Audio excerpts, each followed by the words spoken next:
What's going on, friends? It's Anton Daniels, and I gotta have a conversation with you guys about Teach Henley because you see how the sun is hitting me. This is no finesse, no makeup, no filters, no none of that. This is 100% Teach Henley.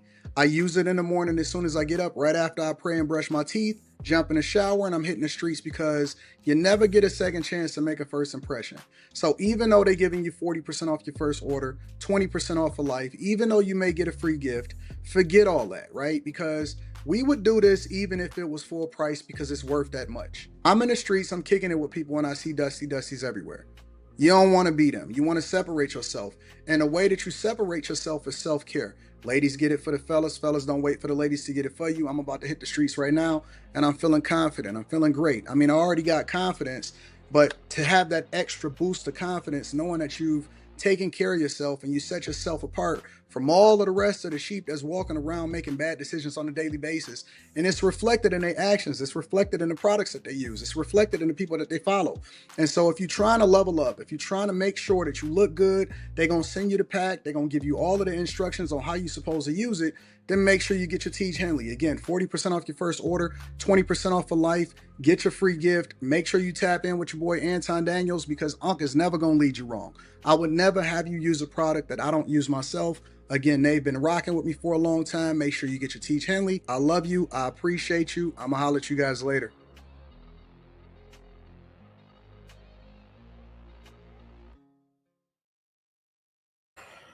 What's going on? Is Anton from AntonDaniels.com. I appreciate you guys for continuing to rock with me. Thank you for tuning in for another edition of the Millionaire Morning Show. I'm your host, Anton Daniels. What up? What up? What up? What up? What up? What's up to all of my friends and family? What's happening, friends? How are y'all feeling on this Thursday, December 18th? It's almost the end of the year. It's almost the end of the year. Trump had a year-end message.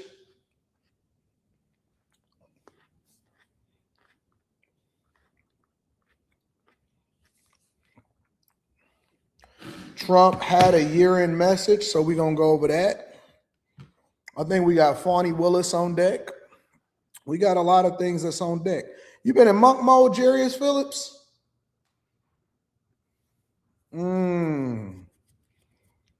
Tired and cleaning up. I ain't even really been sleeping like that. I'm going to be honest with y'all. Part of the reason that I haven't been sleeping is because I've been uploading and I've been trying to convert all of this content over into the Patreon. And so I am determined before I head back next week that all of this content is going to be on the Patreon. And then I'm going to be able to finish editing everything that we got on this joint right here. It's so much information that's on this thing. So much information on this thing. So, man, y'all got so much content to look forward to. So much to get into. It is a lot. It is a lot, but it is going to be jam-packed with information. And the reason that I have to hurry up, I've been getting notifications about uploads, AD putting in work. The reason why that is because I have so much that I'm doing and so many changes that I'm implementing in 2026 for the platforms. So I got to get all of this stuff done before we get into the new year. You said, what is that? This is my vlogging camera. It's the Pocket 3. I don't know if you can see that. DJI Pocket 3. So this is the extension to it. So this is the actual camera right here. And then all I got to do is turn it. And then when I turn it, pops up. Or I could flip it like that. See how that flipped? And now you got me on the camera like this. And then I get my microphone. If I wanted to have a microphone a little bit better, I got a small microphone that I just pin on my at a magnet. Or if I don't want to record in 4K or HD, that's how you turn it off. I could just record it vertically like I'm doing it on the phone. So instead of recording on the phone like this, I'm recording like this. Or you can switch it the other way like that. And then you flip it around. I think you can hit that right there to flip it around. And then I got the extender, which is the battery right here. This is the thing that I actually set it up like that. I got the battery extender right here. There we go. So I plug it in. Bam. And this is my vlogging camera. And I just pop out my HD card like that. Bam. Throw it inside of here. Plug it into the computer. Boop. Get to editing. And that is how I record the majority of my vlogs, is on this device right here. This is what I record on. It's a Pocket 3. Somebody said, what's the name of it? It's called a Pocket 3. I know all of these internet people be trying to gatekeep, but I'm going to be honest with you. You don't need to invest in this.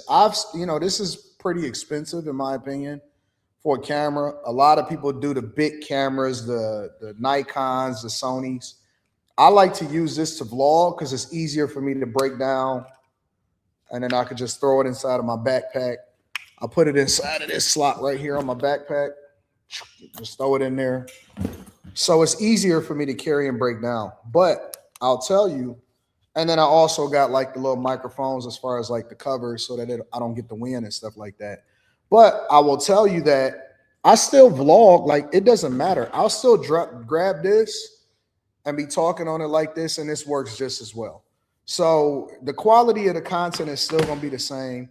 You still can, you know what I'm saying, create a really great content like that. I'm going to give y'all some tips inside of the Patreon. I don't want to share that here because all of the vlogs and everything that I'm doing, I'm going to actually give y'all some tips. Fuck it. I'll just tell y'all right now. So, you know how a lot of people record both vertically like this, and then like if you're on TikTok or Instagram, you record like, they record horizontally like this if you want to do it for long form content. And then some people will repurpose the content and they'll just splice that up in order to be a short, or they'll do it like this. I take the extra effort and I record both vertically and I record horizontally for the blogs. So I may recite the same thing over again instead of repurposing the content. I just put the extra effort in because I think that it's a greater quality video. So I'll be walking through and I'll do, like, for example, I did a video where maybe I can show y'all. I'll show it to you. I'll show you and give you a little bit of a preview.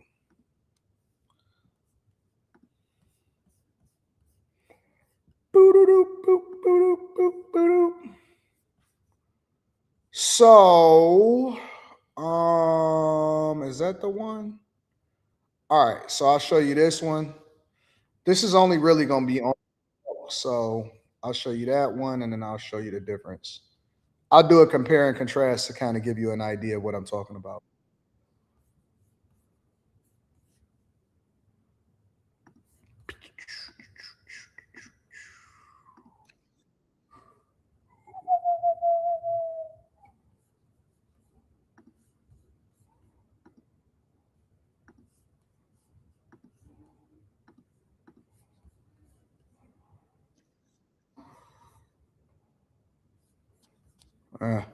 All right, so I could do a compare and contrast, right? So if you look at this video right here, this is a full vlog right here, right? My friend's about to head right back out, so I flew into Atlanta yesterday in order to do it. So you see how I do all of my B-roll footage? That's all separate. Now, and then I'm vlogging. You may have already seen. This is the camera that I'm vlogging on, this one right here. All right. Towards the end of the video, and this is like 12 minutes long, towards the end of the video, I kind of give a tour of the place. Over Canada, and then you can see the Ambassador Bridge. You can see the new Gordie Howe Bridge. And then you just basically get 360. Really, we don't really care. So you see me talking and vlogging in the place and showing you, kind of giving you a tour, whatever, blah, blah, blah, right? You see me doing the corporate space. But I also did a completely different video that was separate from that. What's going on, friends? I promised y'all I would give y'all a little bit of a mini tour of my course to make sure that you can eat breakfast while overlooking Canada and the water. It seemed like I'm dissing anybody. Furniture. So this is a completely separate video. This is a completely separate video. This is recorded completely separate. This is not the same video that I do when then I say, oh, okay, so I'm gonna just repurpose the same content. No, one of them is shot vertically and one of them is shot horizontally so that I can make sure that I give you the best quality content. Now, that's a lot of work for a lot of people. I will also tell you that, you know, I got help. I got people that work for me. I got all of that type of stuff, right? So I can do greater quality of content to make sure that I'm giving people a better experience, which you're not supposed to know that you're just getting a better experience. You're just supposed to like the video and you know what I'm saying, have a great video. But, you know, I do the extra effort now, and really the only thing that the vlog, the horizontal, the full videos, that's only going to exist on the Patreon, and you may get a glimpse of it that is shot vertically that I just want people to see or whatever. But a lot of times you could just shoot it one way, or a lot of people only shoot it one way because content creators, I think nowadays, are lazy and they don't actually put effort into creating a more valuable experience for the people. So just giving y'all a little bit of insight on what I do, because I'm not a gatekeeper.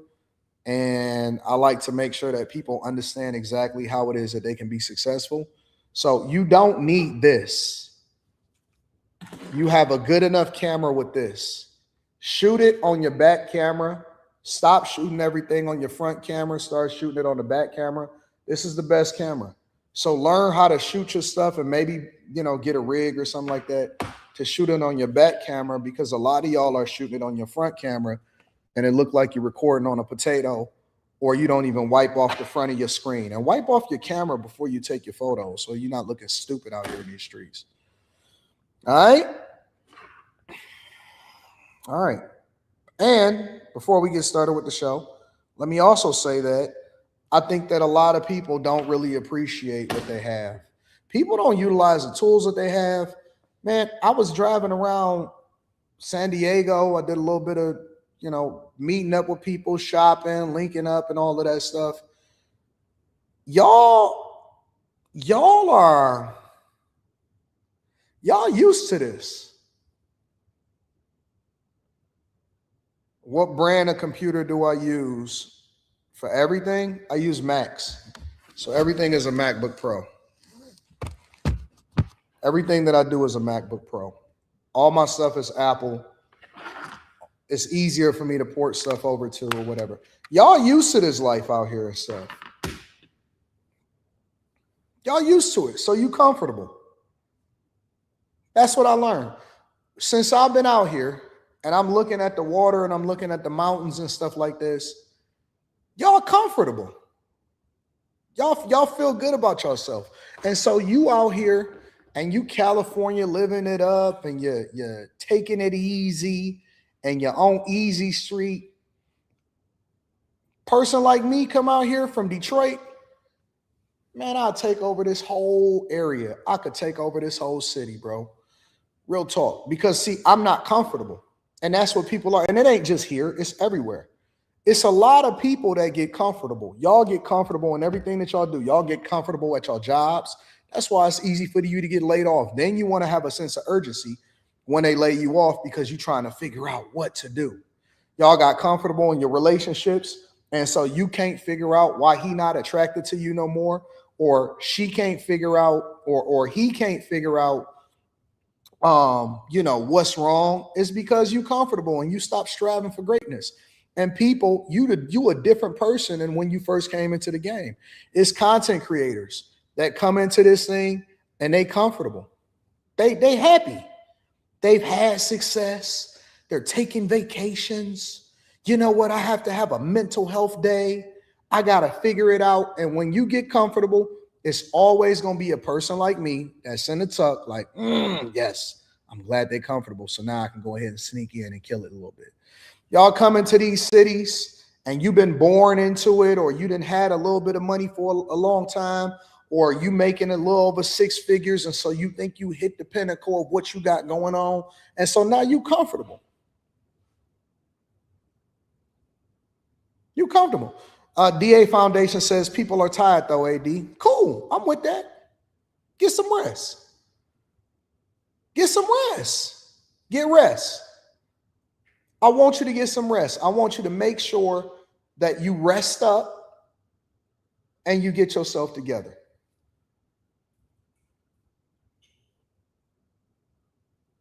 I have a hunger and a desire in me to be successful like I've never had before. I feel like I'm broke. I work like I'm broke.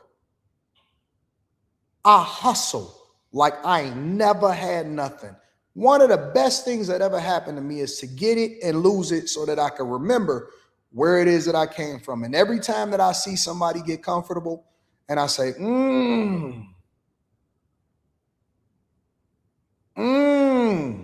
I'm not telling you don't get sufficient sleep, but see, y'all talking about we tired just on some mental shit. I ain't talking about physical sleep. Get your 6 to 8 hours of sleep. But what you doing for the other 14, 16, 18 hours a day that you awake? You winging it, bro. You sitting here watching TV with your feet kicked up, having a good time, thinking that everybody is supposed to make sure you feel good, keep on having mental health days. Do that. I'm with it. I'm with it. I'm 100% with it. I want you to. I want you to. Because every single day, I'm going to just tell you like this. I'm giving it my all. Everything I fucking got, I'm going to give it. Every ounce in me, I'm leaving it on the floor. By the time I get into bed, every single day, I have left nothing to chance. I've left nothing for questioning. I've left nothing for people to sit there and take off my plate. It's not every single day. By the time I close my computer and I get into bed, I left nothing to chance. Sometimes, and this is the honest to God truth. Here, I'll show you what time I set my alarm for this morning.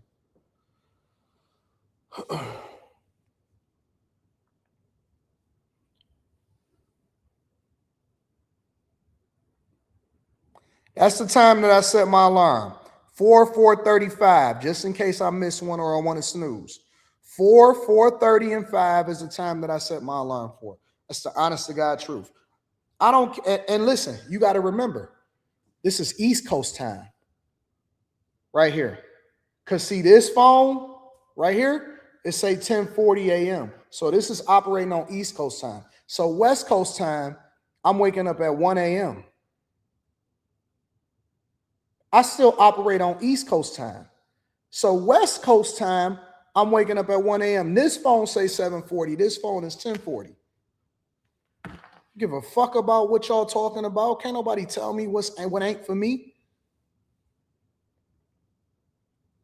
By the time that I get to streaming this at 10 o'clock in the morning, I've already been up working for 6 hours, bro. Everybody that worked for me, I have to plan for when I'm going to send them text messages. And thank God that Apple added that as an update, because now I can plan, okay, I know this person will be up at this time. I know this person will get up at this time. I know this person will get up at this time. And I know this person will get up at this time. So I start planning my text messages the night before for what I want them to do after I've already been up for 3, 4, 5 hours. Absolutely, I catch a nap in the daytime. Soon as I get done with my live streaming, and I operate off of a calendar. If you know me, if you're a part of the Patreon, you know how heavy I am on my calendar. I hit the streets, I take care of business, I come back, I wind down, I take a nap for about an hour and a half, 2 hours, and then I'm back up. And I'm back up and I'm going because I knocked the edge off. You know what I'm saying? And then I'm back up and I'm grinding and I'm hustling. You keep on asking me, how is he doing it? What kind of systems? Yep, I believe in systems, but you can't do that without work ethic. You can create every system in the world, but you got to hustle. You got to grind. You have to hustle. Listen, before we get started with this show, I want you to understand that I want everything. And when you sleep, I'm coming to take it. I want it. I don't give a fuck about 1 million subscribers. I don't care that I got 1.6 million subscribers across multiple different platforms. I'm not looking at, oh man, I got 20,000 Patreon, 20,000 plus Patreon members now. You know, somebody told me, and I can't confirm this, but I just believe it. I want to believe it. Somebody told me that Joe Budden had 150,000 Patreon members. I said, You know what I went and did? I went and bought Joe's Patreon. I promise to God, I went and bought his Patreon. Because I want to see what he doing that's different from what I'm doing. And I need to compare and contrast, and I need to figure out how I can leverage what they got going on so that I can do it much better. Because now I got a goal. Now I got something to chase. I'm not looking at these little niggas that's up here making videos saying, I don't like Anton Daniels. Shoot up. I'm benchmarking. I'm not paying attention. You think I'm making a response video? You think I'm going to take 10 minutes out of my day to make a response video to somebody that's down here? I'm benchmarking. I'm trying to see, okay, so wait a minute. They did this, they did that, they did this. This is what they did great. And I don't even have to like you. That's the beautiful part about it, is that I don't have to like you to pay you to get information from you, because I am never going to let how I feel about you personally affect what it is that I can identify about you that's great. One of the reasons why Kevin Hart is my favorite comedian is not necessarily because he the funniest. It's because that nigga don't sleep. It's because he work. It's because he better than everybody else, Not because he the most talented, not because he's the tallest, not because he's the smartest. It's because that nigga don't sleep. He got a hustle in him. He got an edge to him that no matter how much money he get, he be like, you know what? Let me get on Kai Cenat's stream. Let me do something with Drewski. Let me go hit the clubs. And you know what the funniest part about it? You know what else I learned about Kevin Hart? I started paying attention to the people that he got around him. Kevin Hart is loyal, but his friends didn't adopt the work ethic that he got. His friends is comfortable. That's what I observed. They go on tour with him. He keep on giving the bag and all of this other type of stuff. But I be thinking to myself, how come ain't nobody? Because his friends is just as funny. If you go to a Kevin Hart show, because I went to the show, y'all watched it on Netflix. I actually went and seen him in person. If you listen to his friends, they funny as hell. And I be thinking to myself, how come these niggas ain't got movies? How come these dudes ain't out here in the streets? How come they not moving and shaking? How come they not on movie sets? How come they not soaking up the game? What are they doing? So you telling me that you land that you traveling, you on this plane, you on the tour bus, you can spend all of this time with him, and you regular? You're regular. People let how they feel about, I don't like him, I don't like this, I don't like that. When they talk about different people, man, one of the people that is my inspiration is Steve Harvey. I seen that nigga doing multiple different shows on Family Feud, and then he would be over here doing this show, and then he did that show, and he was doing all of these different recordings at the same time, and Steve was over there running up a crazy bag, and I'm like, so Steve Harvey was the least talented on the Kings of Comedy tour, but he the richest of all of them. I'm not studying Cedric the Entertainer. I'm not studying Bernie Mac. I damn sure ain't studying D.L. Hughley. I wanted to figure out how the least funniest dude on the tour is the richest of all of them. And I was like, okay, listen, I may not take relationship advice from this dude, but this dude got a work ethic. He got a business sense about him that elevated him above all of his peers, despite the fact that he the least talented person and he the show opener. How the show opener get the richest?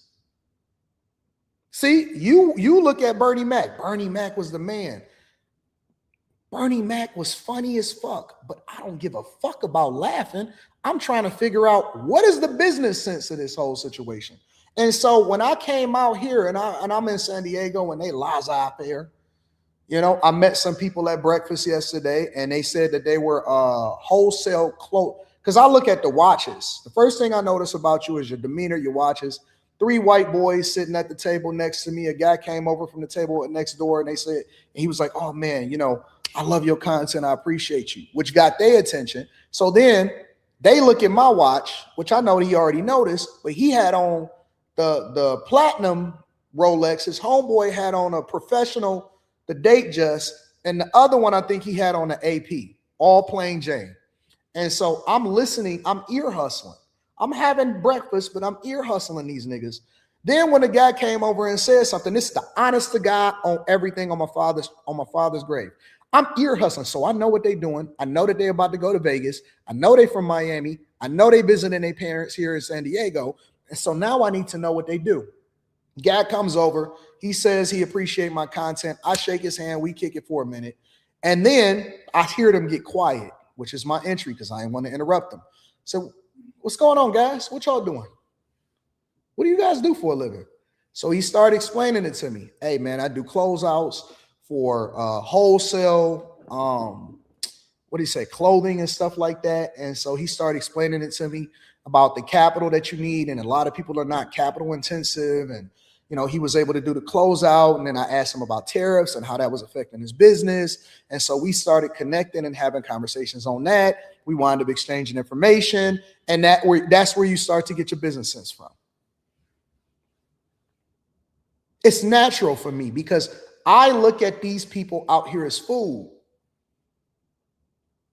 I look at these people out here as food. And I'm like, I need the business acumen. I need to know what you know. And then I'm going to combine that with my hustle, my grit, my grind, and my edge that I have as a result of being born and raised in a place where I'm from and having the experiences that I have. And I'm going to capitalize off of that shit. I'm not running in the victim Olympics. I don't believe that the system is built against me. I don't believe because I'm black that white people or other people won't give me all of the information in the game, or somebody that is successful is not going to make sure that they assist me in being successful. The neighbor right across the street, just spoke to him yesterday. We was kicking it. I need to know all the information and then I'm going to put it to use. I don't run in the victim Olympics. Nothing happens by mistake and nobody gave me a pass to get in the door. The goal is to make sure that you leverage the information, but if you're not intentional, if you sleep all day, if you don't speak to people, if you don't have an edge to you, if you don't interact with people, if you don't go outside, if you don't meet people, if you don't get the information, if you don't pay for it, if you don't go in and look at the people that are doing it great, regardless of how you feel, if you can't put your emotions down so that you can make a logical decision, that is the way that you go and get successful. And if you are here in the United States of America, you got an edge, bro. You got an edge. You got an edge. So at some point, you need to wake the fuck up. Wake up, nigga, and get in your bag. Wake up and get in your bag. It's people that already did 8 hours worth of work before you even wake the fuck up. As you so busy in a slumber, so drunkenness. Everything you do is overindulging. You don't even just smoke a little bit. You got to smoke till you ain't out of your mind now. You got to lace your shit. You got to drink till you pass out. You don't know where you are. Ain't got no clue of what your life is like. You just aimless. You go to work so that you go to work for survival. You don't even have an intention about what you doing at work. You go to work so that you can make money, so you can pay a bill and that you can live to see the next day. You don't have no kind of goals. You're not trying to figure out how to get to the next job. You don't want to level up. You're not in school. You don't learn how to read more effectively. You're not trying to understand AI. You've never invested anything in yourself. You keep on spending money on dumb shit that don't add value into your life. You don't have an asset. You keep on complaining about your 401k. You want to get mad at the president, but you don't vote. You don't know who your city council members are. You don't even understand business. You financially illiterate. Your girl don't even fucking like you. And if she had the opportunity, she would level up. Your kids is looking at you as fool because they comparing you against the other parents that they didn't met. And they like, man, I wish my dad was like that. Everything in your life is an accident. You a happenstance. The only reason that you halfway decent as to where you are today is because you just so happen to be born in the United States of America, which is also to your detriment because you don't even value the fact that the people that came before you, your ancestors, had to make the ultimate sacrifice in order for you to be here. When we gonna wake the fuck up? Got all of the opportunity, all of the brain capacity, was lucky enough to be born on American soil, and you fumbling it every fucking day. Fumbling every fucking day. Just wake up like an accident. Can't get right. You want a no plan. What you got up for tomorrow? I don't know. What's your New Year's resolution? Same shit you did last year. Nothing. I'm just waiting on my income taxes and, I'm going to take a vacation. Hey, man, I'm still waiting to join the Patreon. As soon as I get an extra $14, I'm going to make sure I join because I want to get to the bag. Can I have a hat, Anton? That's why I'm so reluctant to sell my fucking hats. Personally, I'm so reluctant to sell a hat because I don't want to see my shit on a bum-ass nigga. Like, it's almost like you got to earn the right to be able to wear this shit. I don't want to see my hat on no bum. I don't want to see my nobody dusty wearing my stuff. I only want certain people wearing it. Like, you got to qualify for this. When people see this, when I'm at the game and I wear this means something. It means something.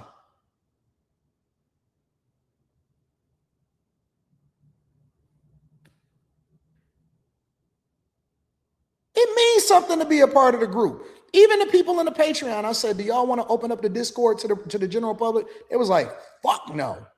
Don't open it up to nobody. Don't open it up to them. Leave them niggas out there where they at. It's cold outside. Cold outside.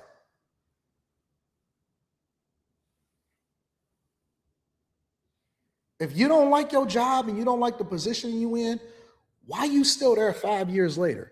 I understand if you there a year later. I understand if you there 2 years later. It may take you some time to get into another profession, to invest right, to go to school, to level up, to build up your resume. Why you still there? So you niggas is working at the same job, complaining at the same place for the next 30 years? And you don't like it? You hate what you do, but you still there 10 years later. What you mean you still there 10 years later? The minute that I see something and I'll be like, you know what, I accomplished it, I don't even wait to get comfortable enough. I got a 3-4 year window maximum. When I was in corporate America, I tell people in the Patreon, they'll tell you, man, listen, if you not at the 2.5, 3 year mark and you don't get the itch, nigga, something wrong with you.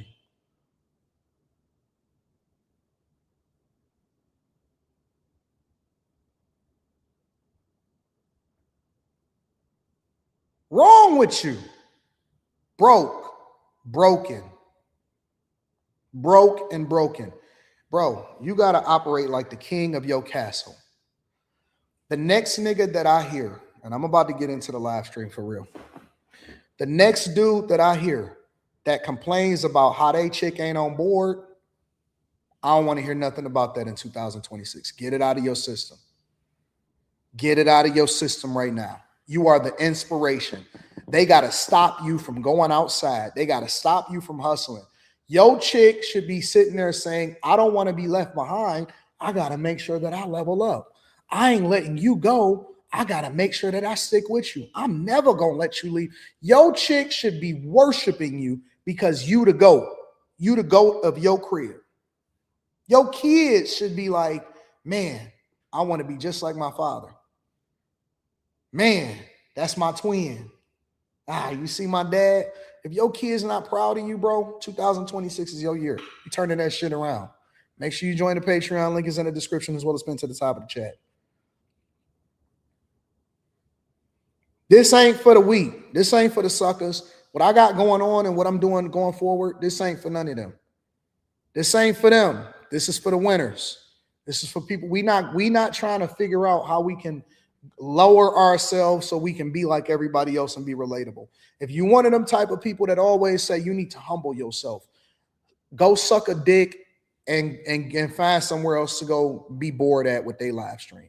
Go let them feed you a bunch of bullshit that make you feel good about yourself, but not no real results gonna come along with it. This ain't that. This ain't for the suckers. This is for people that understand that they got a greater purpose and a greater calling on their life, and they willing to step into it and exceed expectations. I'm not interested in talking to people that ain't about that life no more. I'm not interested in talking to people and just entertaining you for the sake of entertaining you. I only want to talk to winners.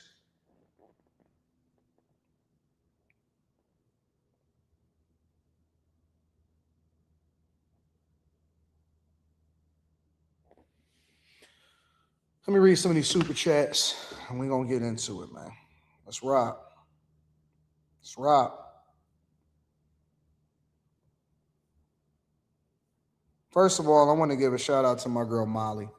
Let me give a shout out to Molly. Molly she cashed at me and she said, I love you and this is for the collection plate. Shout out to Molly, man. Molly. Molly don't even want y'all to know nothing about. She don't even want y'all to know her cash app. She's like, nah, leave these niggas out in the dust. Shout out to my dog, Mike that dude in the building. In the building. Did you see the Tommy the Hitman Hearns interview? I didn't. I didn't see the Tommy the Hitman Hearn interview. Y'all got to send it to me. Let me see what y'all talking about on these super chats. Jason Johnson says, if you're in San Diego, still visit Beaumont. Beaumont, California? What's in Beaumont, California? Y'all got to tell me before I go. I'm not just going to be popping up. Curtis Taylor says, happy birthday, 2K. Shout out to 2K. Happy birthday, 2K.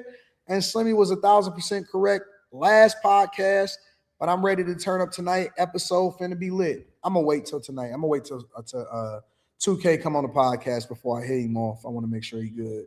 Got to take care of my guy. I know this isn't your field of study, but what do you think of the DJI drone ban? And do you think that there's a way around it? DJI drone ban? I'm not aware of the DJI drone ban.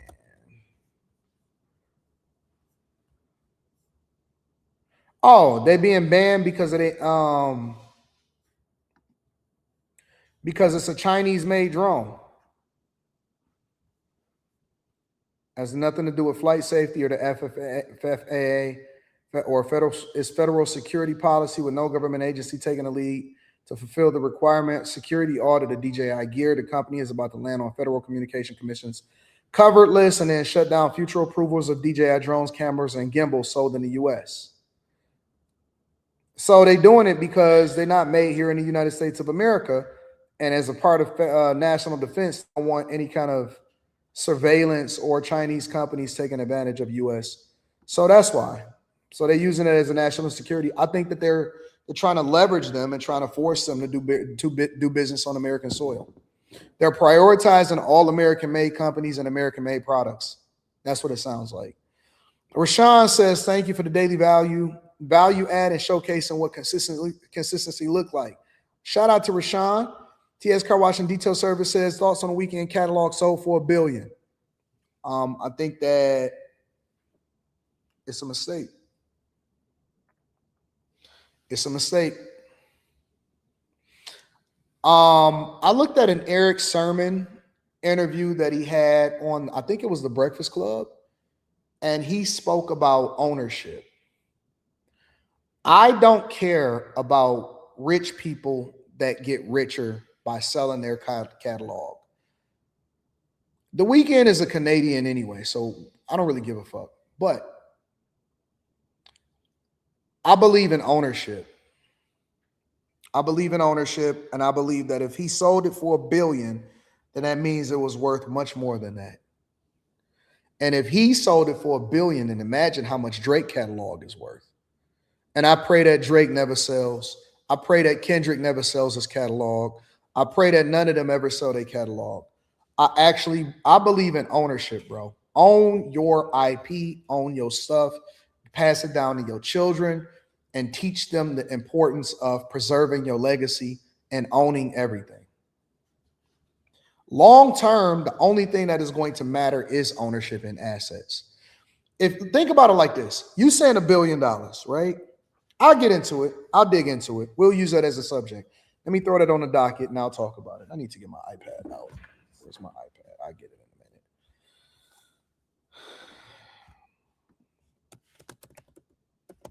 Catalog. I'll talk about it today. We're gonna get into a lot of money conversations today. Forever Runway Fashion Line says not everyone wants to take orders or to be a boss. What do we taking? Well, not everybody wants to take orders to be a boss. I don't know what that means. That's like an oxymoron. Not everybody wants to take orders to be a boss. I'm assuming that you're saying not everybody wants to be a boss. I don't know what that means. You got to clear that up. I'm sorry. I don't understand what that means. AD, you got to treat them bag chaser hats like Rockefeller chains. Shout out to you, Annie. My pretty girl, Tropical Empress of Spirit says, blessings, handsome Anton. How are you? Hashtag bag chaser. I'm feeling incredible.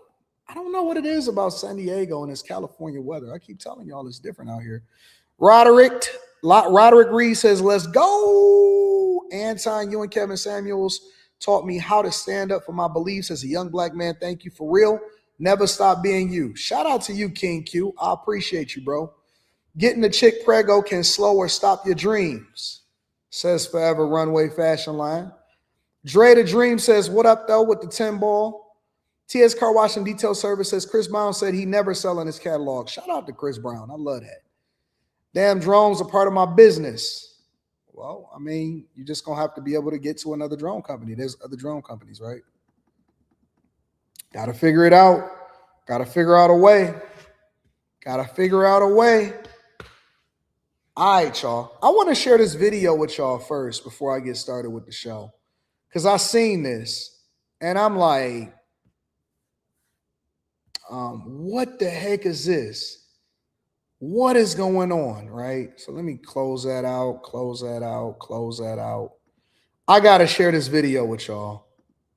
It's wild. It's absolutely wild.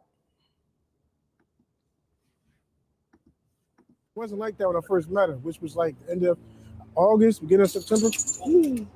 But my name is Richard. I'm 30.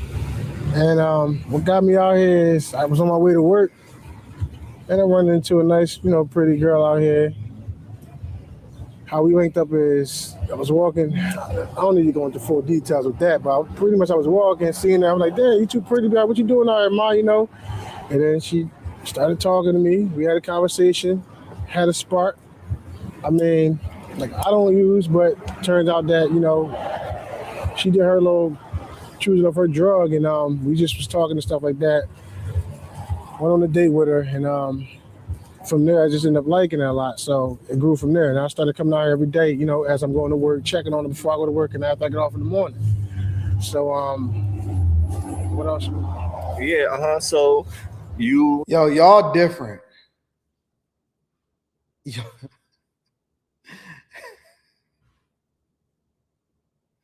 Y'all different. Y'all, no, listen. Y'all guys today, y'all are a different breed of guy. You're a different breed of man. Of all of the things that I heard of this year, and you know me, y'all know us, we done heard a lot. We've seen a lot, we've heard a lot, we've observed a lot. All right. 2025 was not for the faint of heart. It is not for the weak. It was not for any of that. Of all of the things that I've seen this year, the one thing that I've never, ever seen in my life is a man that's not homeless, that has a job, that is not on drugs.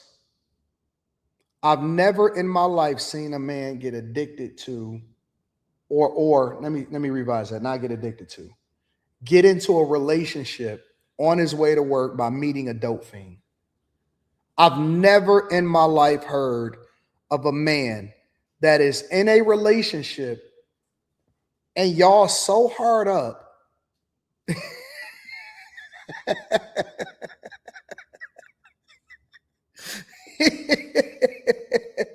he was on his way to work and he shot his shot at a fiend. He said, I met a nice young lady that was on drugs. And I said, what's up, Ma? How you doing? What's up? And we gonna get it on tonight. What is going on? What is happening out here in these streets? But let me play it for you. Listen. Somebody sent this to me, and I did a reaction video to it that I don't think is out yet, because you know me, I be scheduling my stuff. And I just had to share this with y'all, and I had to get my thoughts off in real time. Checking on her, and now you're out here. What's your situation right now? All right, because I stayed out here with her for a few days, just to make sure she's good, because they rob out here, rob the female, each other females and stuff. Steal from them. A lot of stuff that goes on out here that I noticed, and I'm like, damn, this is a new world. It's a different world out here. Seriously, it's different. And I just wanted to be like a security, like her protector out here. So I stayed out here a few days. I had a spot to stay with my uncle up north, but I was gone for like 5 days. So my uncle ended up saying, you know what? This is wild, bro. What are we doing? What are we doing, bro? They got the fentanyl. Ladies, if y'all telling me that y'all can't get a man, but a chick that's randomly on the fentanyl is catching me in there saying, what's up, ma? And we gonna get it on the night.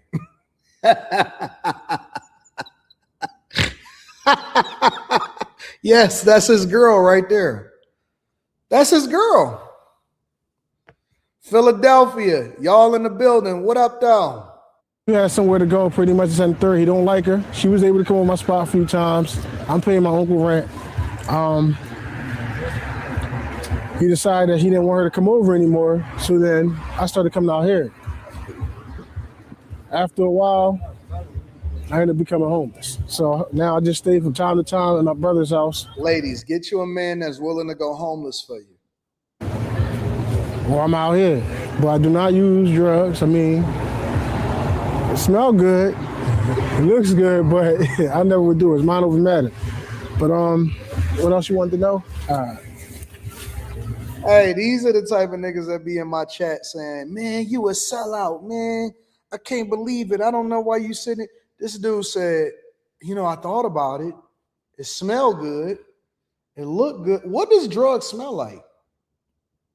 Outside of trees, like what does crack smell like? What does heroin smell like?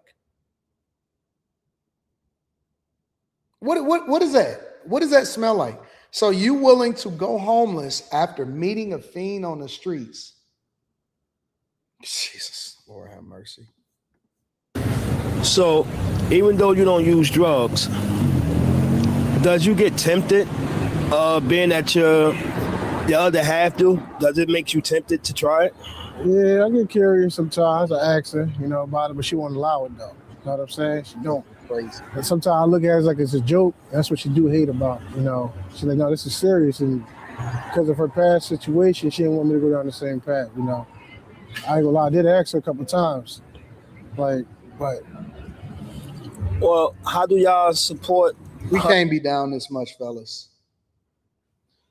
We can't be. Listen, I've seen some guys do some incredible things. I've seen them go into the dumps. I've seen them go and pick up prostitutes. I've seen guys travel 4,000 miles around the country in order to go and get some ladyboy box. I've seen guys send money to women that they say live overseas that is still their girlfriend and they only see them 2 or 3 times a year, but they got to make sure that they taking care of them because they met them over in Brazil or Colombia, and they got to make sure that they send them half of their check. I've seen a lot of things in my life. I've watched a lot of videos. I've observed a lot of people tell a lot of stories. I've seen guys marry women that got HIV. Yes, I have. I've done live streams with people that get into a relationship with women that openly say they have HIV. I've seen women, honestly, this is honestly not true. Women have said that they have been in relationships with guys and they have herpes and HIV. And I've heard women say that these dudes have ate their ass. This is no lie. No lie. Bro, look, if you don't have, if you're not a strong-minded person, this business will break you. You will get jaded. Yes. This business will break you and you will get jaded. I did not stutter. There are women that say that they have told guys that were cheating on their girl that they have herpes and HIV and they ate the box and they ate them from behind. And I said, what in the demon devil is out here in these streets? Woo! I ain't kidding you. I'm just telling you the truth. But the one thing that I've never seen, and I thought that I had seen it all up until this point, but the one thing that I've never seen a man on his way to work get into a relationship with a person that was on crack. That one is new for me. 2025, I've learned a lot, but I've learned more, and I didn't think that it was, I would learn as much as I'm learning going into 2026. I've never, ever seen a man on his way to work and said, what up, ma? You smoking crack, but you look good.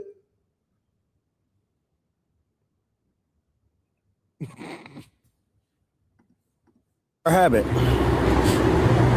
Honestly, I work, so I'll give her some money. Ooh. Or she hustle for hers. You know what I'm saying? How does that make you feel? Does that bother you at all? Honestly, since how I met her, no, it don't bother me because that's how she was living before I actually met her. So I had to accept that in order to deal with her. See what I'm saying? Now, am I trying to prevent that, change that? Yes, I am. I'm currently, like I said, I'm working overnight. But once taxes hit, that's what I'm relying on right now because my job don't pay me much. I'm on child support. I don't want to go into full details. I can really talk. But does that make you nervous sometime when she go to make her hustle, whether she gonna come back safe or not? Or not. Yes, it does. Very nervous. Like I'm waiting there. See what I'm saying? I wait the whole entire time, whether it's an hour, half an hour, 10 minutes. I'm just there. You know what I'm saying? I'm stepping right, I'm right behind her every step of the way. So I heard you say when you get your taxes. So what is your plan when you get your taxes to get you out of here? Basically, it's going to be a start. It's a little process, but at least I'll be able to restore my license, go to school for my CDL, so I can make enough money, whereas child support's not affecting me. I can be able to. Hey, who baby daddy is this, bro?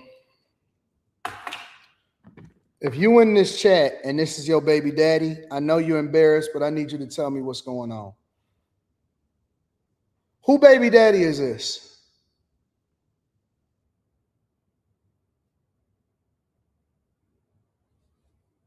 Who baby daddy is this that they owe child support that's sleeping with fiends on the streets of Philadelphia on Kensington Avenue?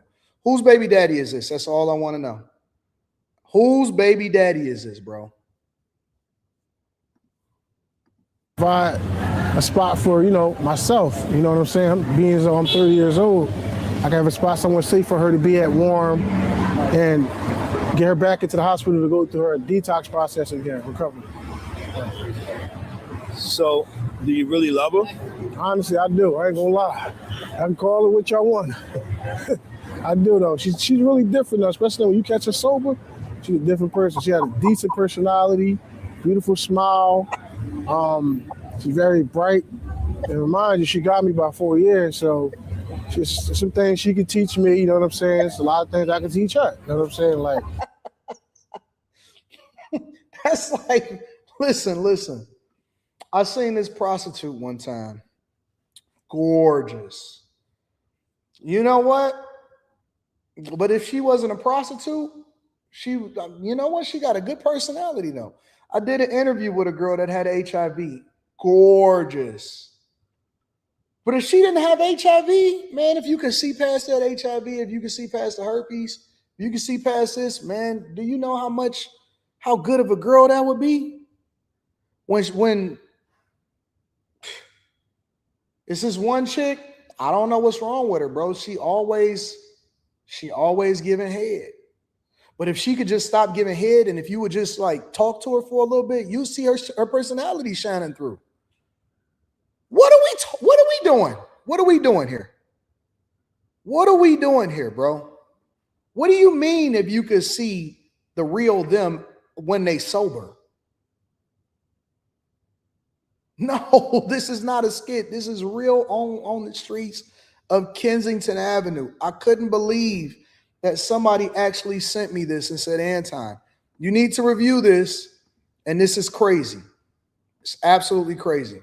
So if you had to say anything to the world, what would you say about not judging somebody who have addiction? Man, seriously, I don't judge. If that was the case, I wouldn't be out here, and I hate it. My hand is this way for a reason. I broke my 2 fingers because of the simple fact my uncle is judgmental. You know what I'm saying? And I understand. I have the respect that he don't want them in his home, but he broke his 2 fingers because he got into a confrontation with his homeboy that told him that you shouldn't be with a dope fiend. I think everyone should be a free, judge-free zone. I don't like the fact that people are judging other people. You don't know what they're going through, what they went through for them to get them to that point to where they started using. See what I'm saying? Like, I'm an alcoholic, put it that way. I like to drink a lot. My family judged me a lot over that. I did a lot of locked up over it, almost lost my life. See what I'm saying? I got into a lot of drama over that, but I don't like the fact people judge. I would just tell people, like, honestly, mind your business. For real, because if you was in that situation, how would you feel? If you was in a position, and on top of that, you could have everything today, but you could lose it tomorrow. Correct. That's a promise. So how would you go about it if, your income tax come through and your other half ain't willing to go through with the rehab process? Would you stay out here? Are y'all looking at what I'm seeing? Bro, this whole scene is so diabolical. I'm itching. Like, as soon as they start talking, I start doing like this.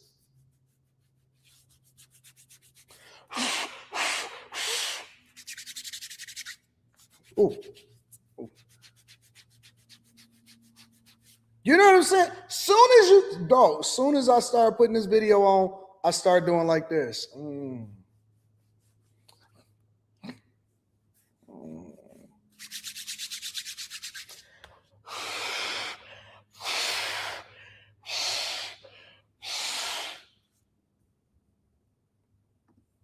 God bless you.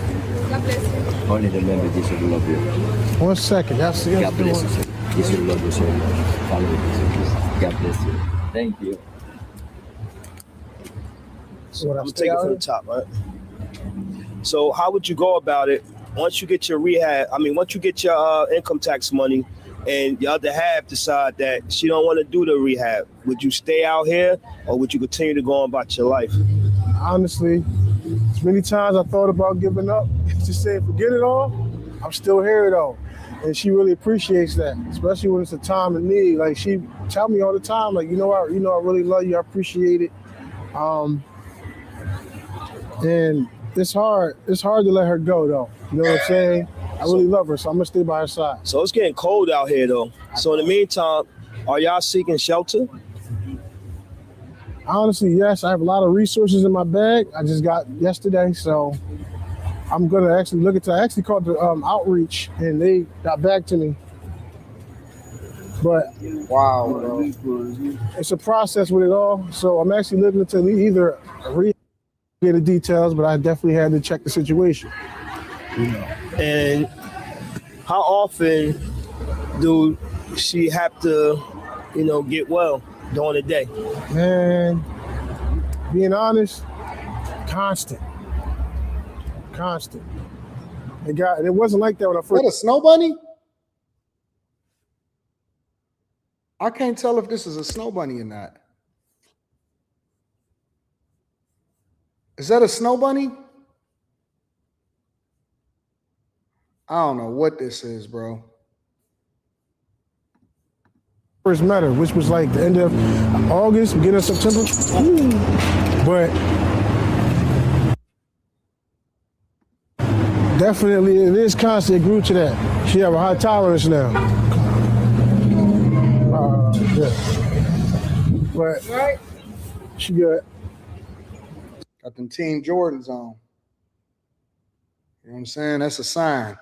So I know you said you go to work. So is it safe to say the majority of what you making have to go to her use at times? You know what? Being honest, because my mom might see this, I'm in debt with her. But yeah, I'm gonna be honest with you. Yeah, majority, I would say. But I always find a way to hustle, make money in a way. You know what I'm saying? So, Is that snow? Y'all let me know if that's snow. Y'all saying y'all think that she just light skinned?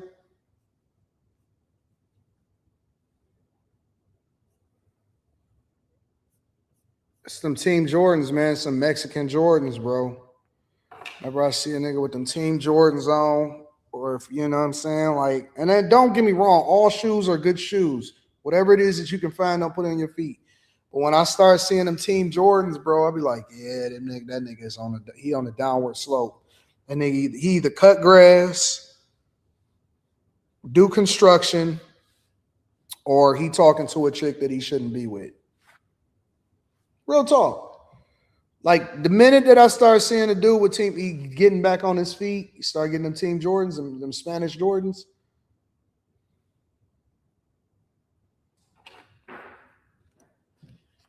It's different, bro. It's different out here in these streets. Be careful, fellas. Listen, the lesson and the point to that is I didn't know that we were this down bad. I see people a lot of times that Team Jordans will change your life. Yeah, give you an Achilles tear, nigga. He does odd jobs and beauty supply.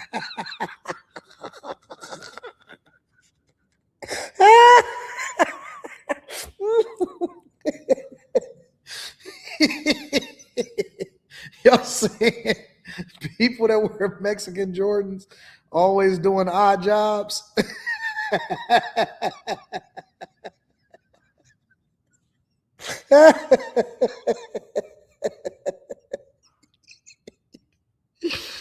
Oh, Jesus. Hey, man. That's if I was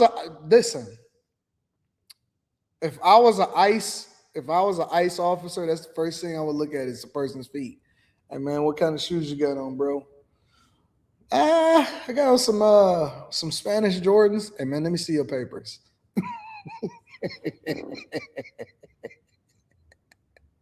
Hey man, some Jordans. Some Jordans. Hey man, let me see your papers, dog. Hey man, I need to see if you're legal. I want to see if you're legal. Them El Jordans.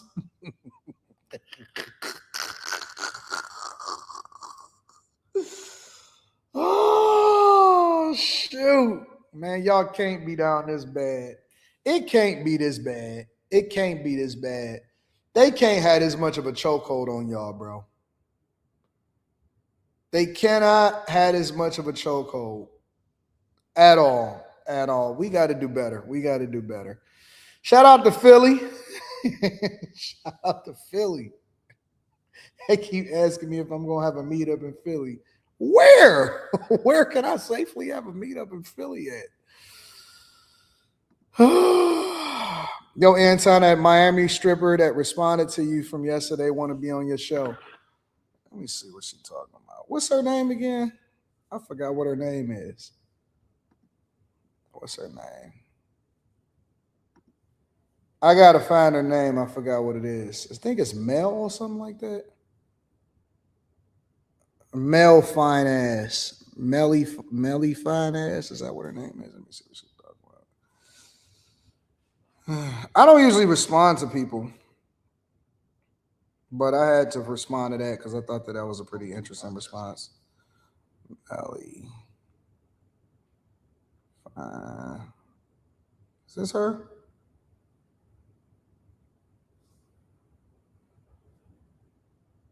Hey Anton, it's the girl Melissa that you were talking about. Hey Anton, my name's Melissa. I'm the girl that you were talking about in this video right here. Hey Anton, it's the girl Melissa that you were talking about in this video. We're gonna do a part 2 of the questions that you were asking that you. All right, well, we'll see. We'll see. We'll see. We'll see. We'll see. Hey, y'all want to know what we need to leave? All right, boo. We'll get there. We'll get there. We'll get there. Shout out to her. Interesting. Very interesting. Let me see. Good morning, AD. I'm a senior because loving your show, passing the alpha on to my daughters along with nuggets, getting the nuggets for myself. Never too old to learn. Shout out to you, Clay. I appreciate you, bro.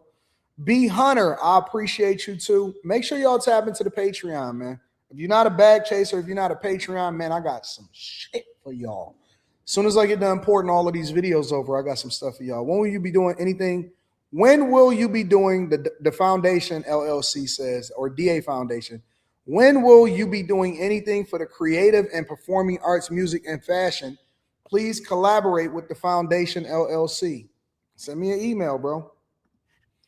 Tropical Empress says, thank you. You are making me blush. Sun is good for you. Yeah, y'all like me like this. Y'all like me out here in Cali. Is it true if you don't adapt, you'll get left behind? You know it's true. The girl's name is D Rugg, says Cuddy. Oh my God. His girl got that ketamine slump. AR's back is wild. This story made me think about shampoo, says Eric Harris. Why you think about shampoo? He was eating ass with a spoon. How did it smell? Says time out. Spacer says, why is his girl trying to headbutt the sidewalk? Good God. David Simpson says, this is not a skit. Nope.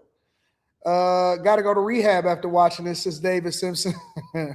Make this level of love never darken my doorstep at Jesus.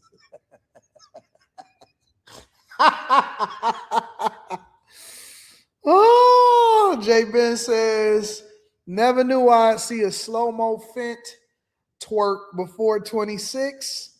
Snap Tech Fix says, I worked at the hospital in Kensington. It's beyond third world. Open drug markets, broad day, and everything that come with it. Oh my God.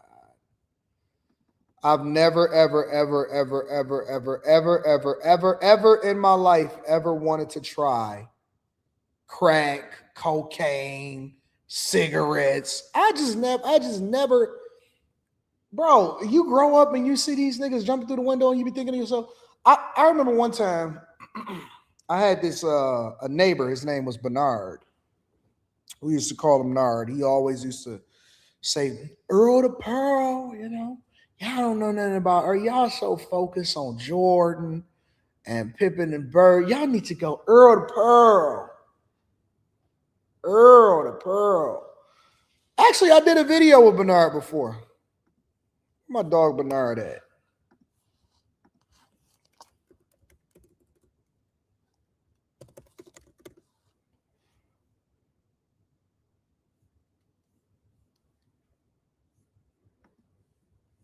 He passed away, actually. It's so tripped out to even think about.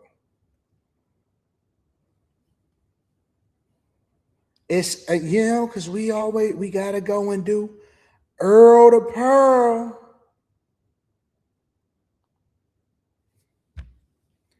Is this the one?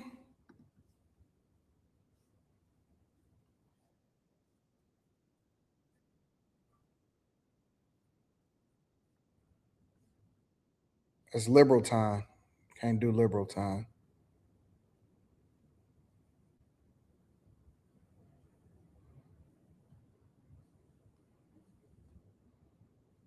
Where did that video go? Did I lose it? After the video go?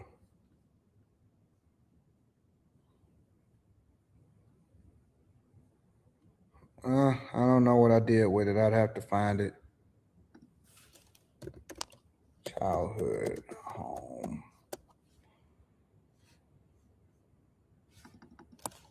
Home.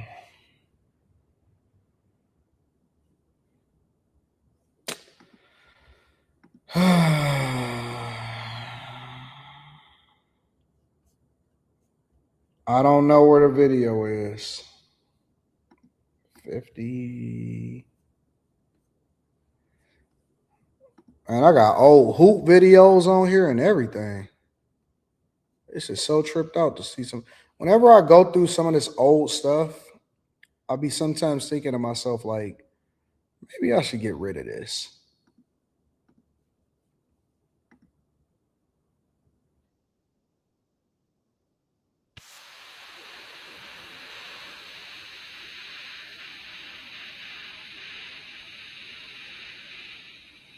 Here's Bernard. Oh my God, he is huge. That's what everybody say. Man, it ain't been that long. What's happening, baby? Shit, how you living, man? Chilling, man. What's the word? What's up, little man? I remember when you was a little baby, man.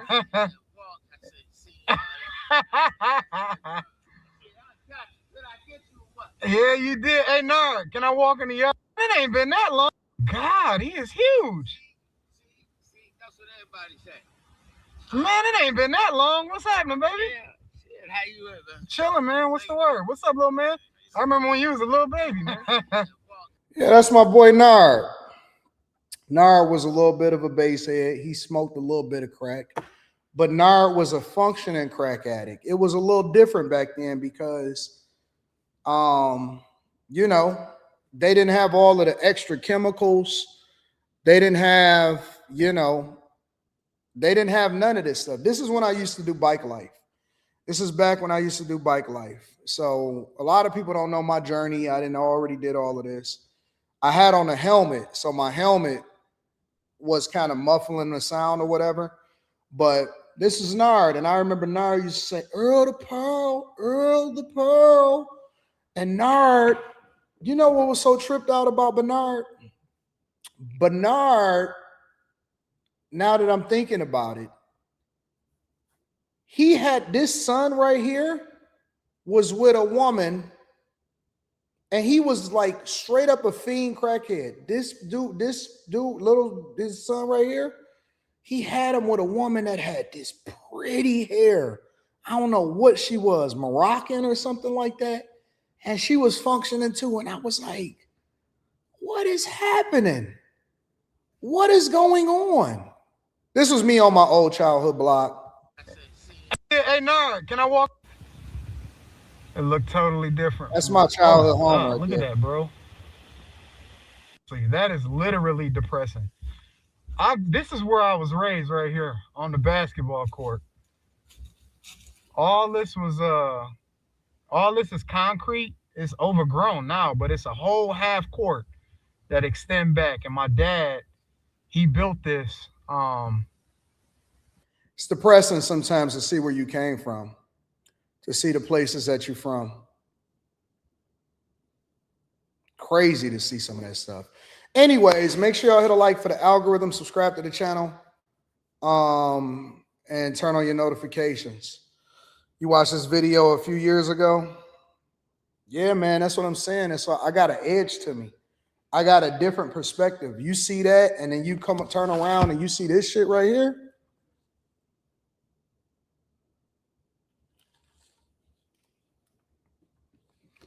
Yeah, I'm never going back. I'm never going back. And I'll tell you another thing too. Nobody, and I mean absolutely nobody, can ever shame me into feeling as though I need to go back. You know what I'm saying? I don't need to validate myself for you. I'm not about to, I don't always have to say, yeah, I'm from the hood and all of this. No, nigga. I know how I was raised. I know what the life was like. I know what dealing with niggas that's on crack deal with. I ain't about to deal with that shit.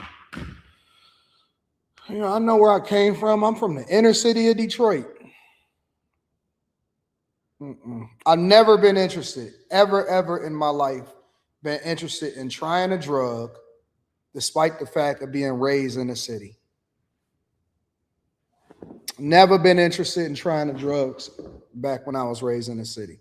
Ever in my life. It's never been appealing to me. Come to the Bay Area before you leave Cali. Oh, it's rough over there, though.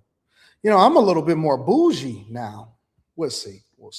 I'm coming back out here. I got to come out here in beginning of January, too. And I got to do a bunch of interviews. I think I'm going to holler at, I'm going to hit up Corey Holcomb, too. We were supposed to holler at each other. And so I want to actually hit him up in person. Have someone ever took a bite out of your success? You responded to so they got some of your audiences since your platform is bigger. Not that I'm aware of. Ain't nobody ever took a bite out of my success. Thoughts on the Detroit legend, Carl Carlton? I don't know nothing about him. I don't know nothing about him like that. Was you a fan of Peter Green? I don't know nothing about Peter Green either, to be honest with you. I don't even know what you're referring to. So I've never been interested. I've never, ever been interested. Straight up, real talk. Never been interested in trying to drug. So I'm gonna hit up Corey. I gotta stop by Sharp. I'm supposed to do no jumper. So I got a lot of stuff that's lined up, but we'll see what happens. While I'm out here, I might as well stop by and see what he's talking about.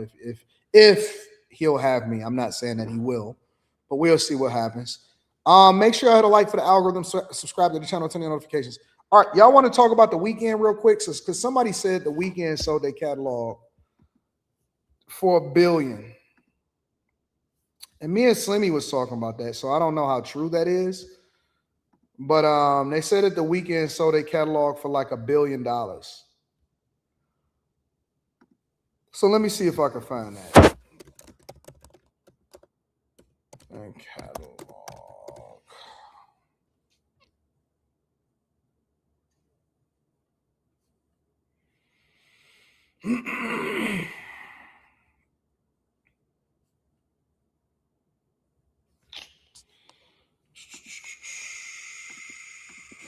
The weekend catalog.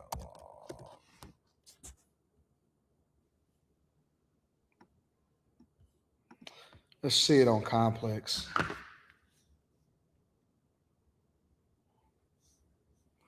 Shout out to you. All right.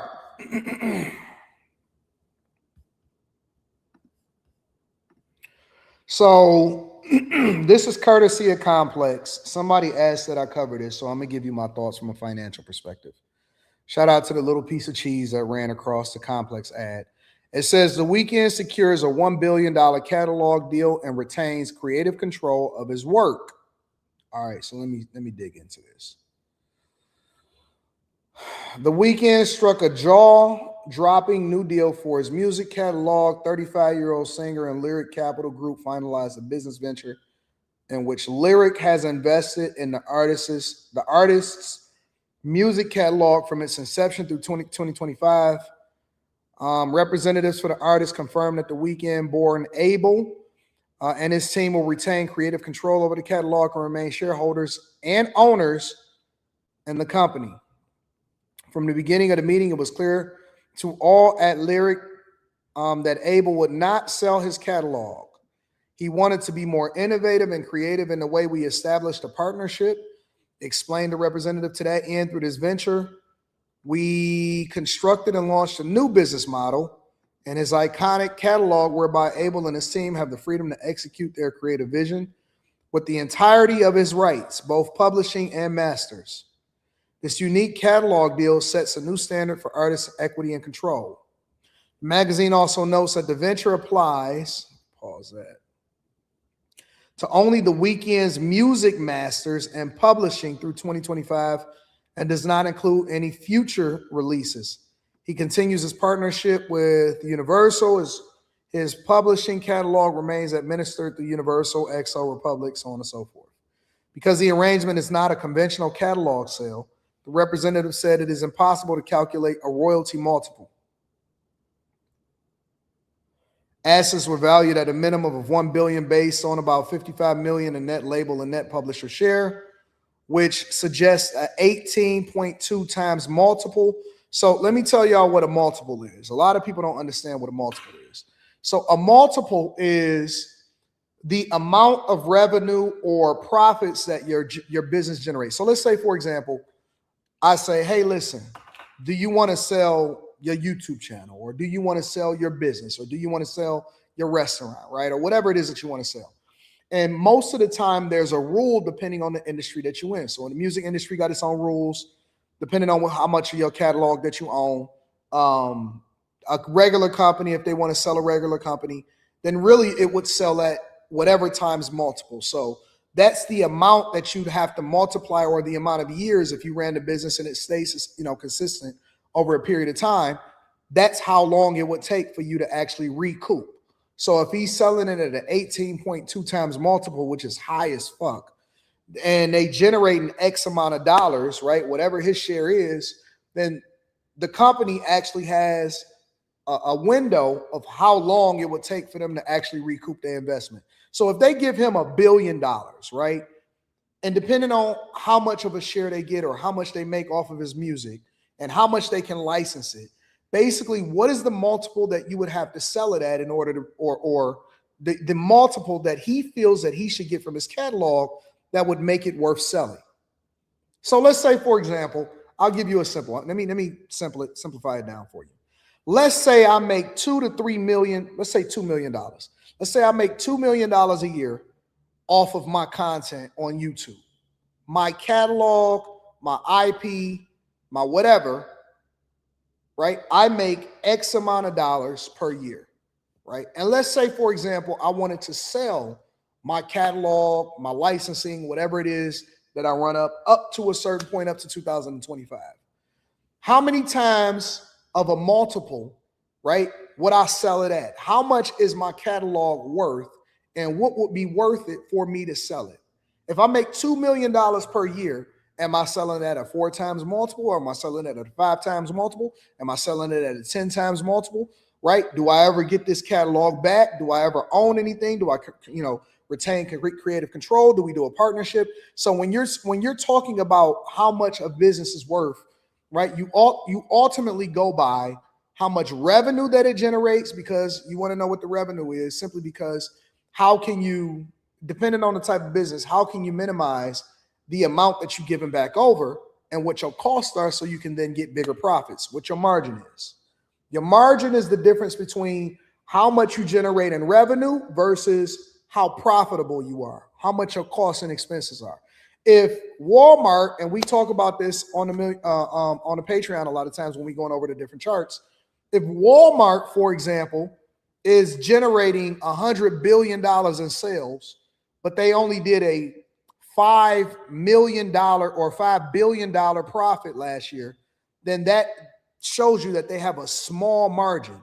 Tesla, for example, Tesla has a much larger margin than most automakers because they've been able to drive the cost out, right? So if an automaker sell you a car at, X amount of dollars, and then the profit that they make off of that car is Y, then they may have a less than a 10% margin. That means that for every $100,000 worth of vehicles that they sell, if they sell a car for $100,000, they keep less than $10,000 of it.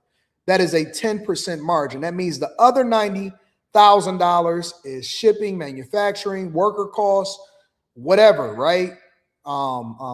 Recalls, dealers, incentives, right? That is the margin. They get a 10% margin. It takes for them to sell. If you sell a $10,000 vehicle, then you get $1,000 in profit, right? So when you start talking about multiples, when you start talking about margins, when you start talking about revenue versus profit, then you start to break down how valuable a catalog is, and then you can start looking at the details of whatever it is that they're selling it at, whatever the multiple is, right? So if they gave him $1 billion, then how much are they profiting every year off of his catalog, and when will they get a return on their investment?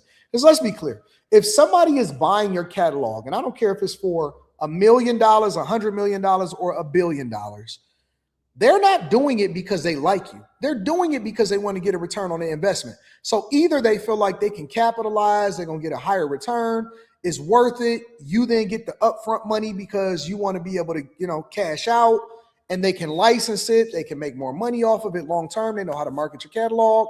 Whatever it is that they're doing, they're looking to get a return on their investment. So if they selling it for $1 billion, then they probably well, hopefully we can make $2 billion off of this, and we'll make $1 billion profit after we give him $1 billion.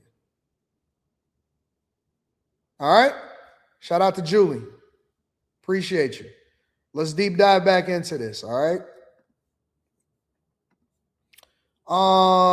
Says Billboard also reports that it's unclear whether Lyric Capital deal included only those assets or additional ones such as merchandise and touring revenue. Probably ball. If they sold it for $1 billion, they're probably looking to recoup. Representatives to the Weekend and Lyric declined to confirm financial figures. However, if the reports are accurate, the deal could rank among the largest involving a single artist's catalog, especially for a contemporary performer. Billboard notes that only a few artist deals have reached $1 billion level, including $1.27 billion Queen received when selling its masters to Sony in 2024. the $1.25 billion valuation of Michael Jackson's recorded masters and music publishing catalogs in a deal in which $625 million change hands for a 50% stake. So that's my point, right? They valued Michael's catalog at $1.25 billion. They took a 50% stake and they gave $625 million in February 2024. That's so crazy. We don't even know who profited off of Michael Jackson at this point. Like, we don't even know. 120 million monthly listeners on Spotify, recently surpassed $1 billion, and ticket sales on his After Hours Till Dawn, which set record for solo male artists. I don't think it's anything else in here. So basically what they saying is still really vague. It's still really vague, but they're basically saying he sold or he got $1 billion for whatever structure, because they're not literally breaking down the structure. They're not saying that he sold off his catalog completely. It sounds like he got an upfront amount of money in $1 billion. And then he also got equity into the company, or maybe he got stock, right? He maybe got a percentage of the company as a result of it. So that's what it sounds like to me. Either way, my thoughts is, and what I always tell people to do is never sell out. Anton, but $1 billion is a lot. Listen, if he has $60 million, if he got 50 million, 20 million, 30 million, which I'm pretty sure he's got way more than that, and he makes way more than that in a year.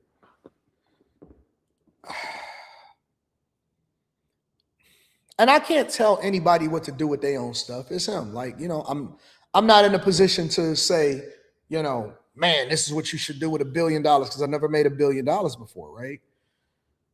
I just think that it's important to own your own stuff. Why somebody else got to take your stuff? I'll just make new work. What can you do with $1 billion that you can't do with $100 million?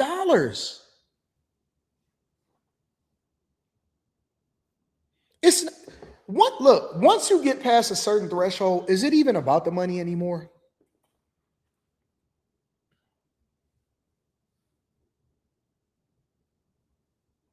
What is it about is it about the money anymore? You said Jay-Z sold Tidal. Cool, but Tidal is a company. That is a business, right? That is a different, you're talking about your IP. You're talking about your music catalog. You're talking about something that you went in the booth and you sang your ass off. Like, none of that means anything. Think about this for a second. You said Jay-Z sold Tidal, but Jay-Z is fierce about Reasonable Doubt. Jay-Z is fierce. He don't give a fuck about money when it comes to his music catalog. He said he want to own all of his own music catalog. It's meaningful to him. It's for his heart. His music catalog, he's fierce. He's fighting for that. He'll box anything out in order to keep his music catalog.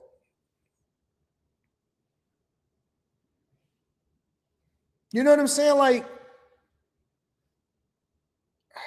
I don't know, man. I think about it different. I hear you.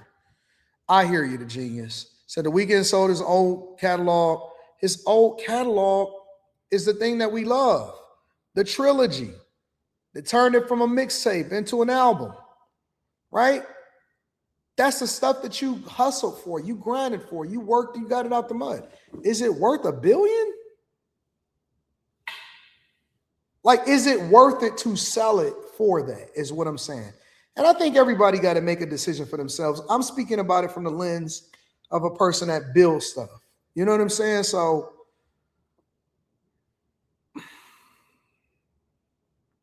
I just don't think it's worth it. I don't think it's worth it. I think that when you think about art and you think about your catalog and your voice, to think that somebody else owns it and is profiting off of it, regardless of how much they gave you for it, it's just not worth it to me. And I'm not saying that, I don't know, bro. It's yours. It's yours. It's yours. When I die,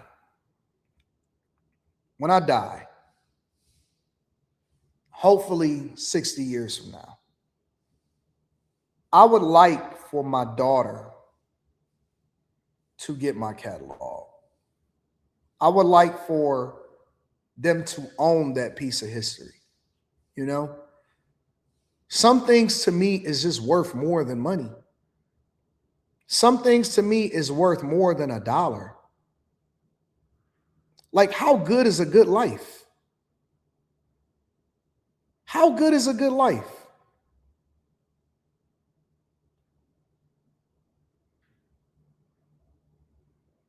It's worth it to preserve your history. We think about old ancient art, right? Think about things that were stolen and pillaged and stuff like that. Is there a dollar amount that you can put on that, or is it meaningful to you because you own it, because it's mine and I want it back?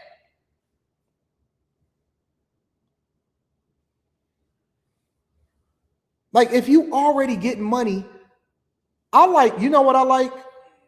You know what I like? I like Taylor Swift's strategy. Taylor Swift said, I want to own all of my own shit. Taylor Swift ain't selling out for nobody. Taylor Swift is fighting to get everything that she ever made, and she want it all back.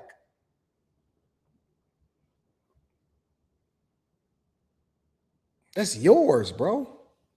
It's yours. And again, I can't tell any, because I don't know different people's financial situations. I don't know what their goals are. I don't know so I think that everybody, respectfully, I think that everybody has a strategy. For me personally, it's meaningful to me to preserve the integrity of what it is that I put together and not let somebody else transform it, use it for something that, what if they want to use it for something that I don't agree with? You said, didn't she redo her work? Yeah, because they wouldn't let her buy it back, because they thought that her catalog was too valuable to sell it back to her. Yep. It's the reason that she was fighting for it, because it's hers. Because it's hers. It's her voice. That's why, honestly, I'm going to be honest with you. That is why I am reluctant. I am reluctant to sign, because I've been going back and forth with different people, right? And I got this new company or whatever, and I'm super reluctant to sign anybody, because in order for me to be profitable in that venture as a content creator, because if I signed another content creator, I don't want to own them. You can change the words and you can say, well, it's a partnership and it's 50-50 or whatever, so on and so forth. But it's like, I don't want to own another human being. I only want to own my own stuff.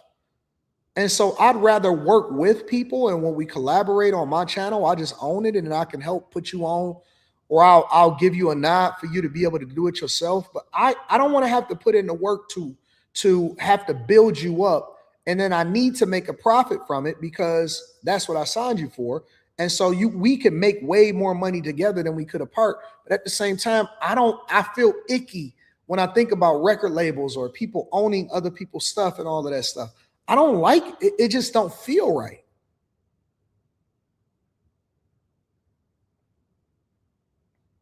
Does that make sense? So I'm trying to figure out an ethical way to be able to do business, because I always want to do good business, and I don't want to be taking a percentage of somebody else. If you know what I'm saying, it's got to be an ethical way to be able to do this. But then at the same time, I know that I can make you I know I can make you bigger. I know that I know the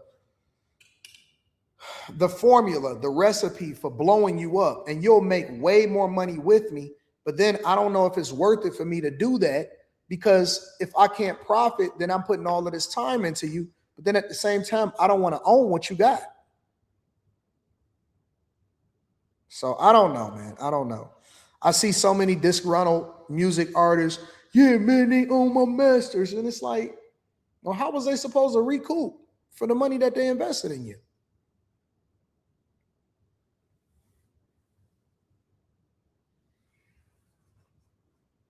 So I don't know. That's my opinion. Make sure y'all hit a like for the algorithm, subscribe. Great suggestion. And like I said, y'all are part of the show. So if it's something that y'all want me to cover in particular, I'm more than willing to do so. I'm a toxicologist. I'm schooled in all the drugs. And the only thing that doesn't terrify me is my beautiful Modelo beer.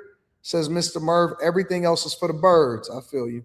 I'll love a Corey Holcomb interview. Shout out to TS Car Wash and Detail.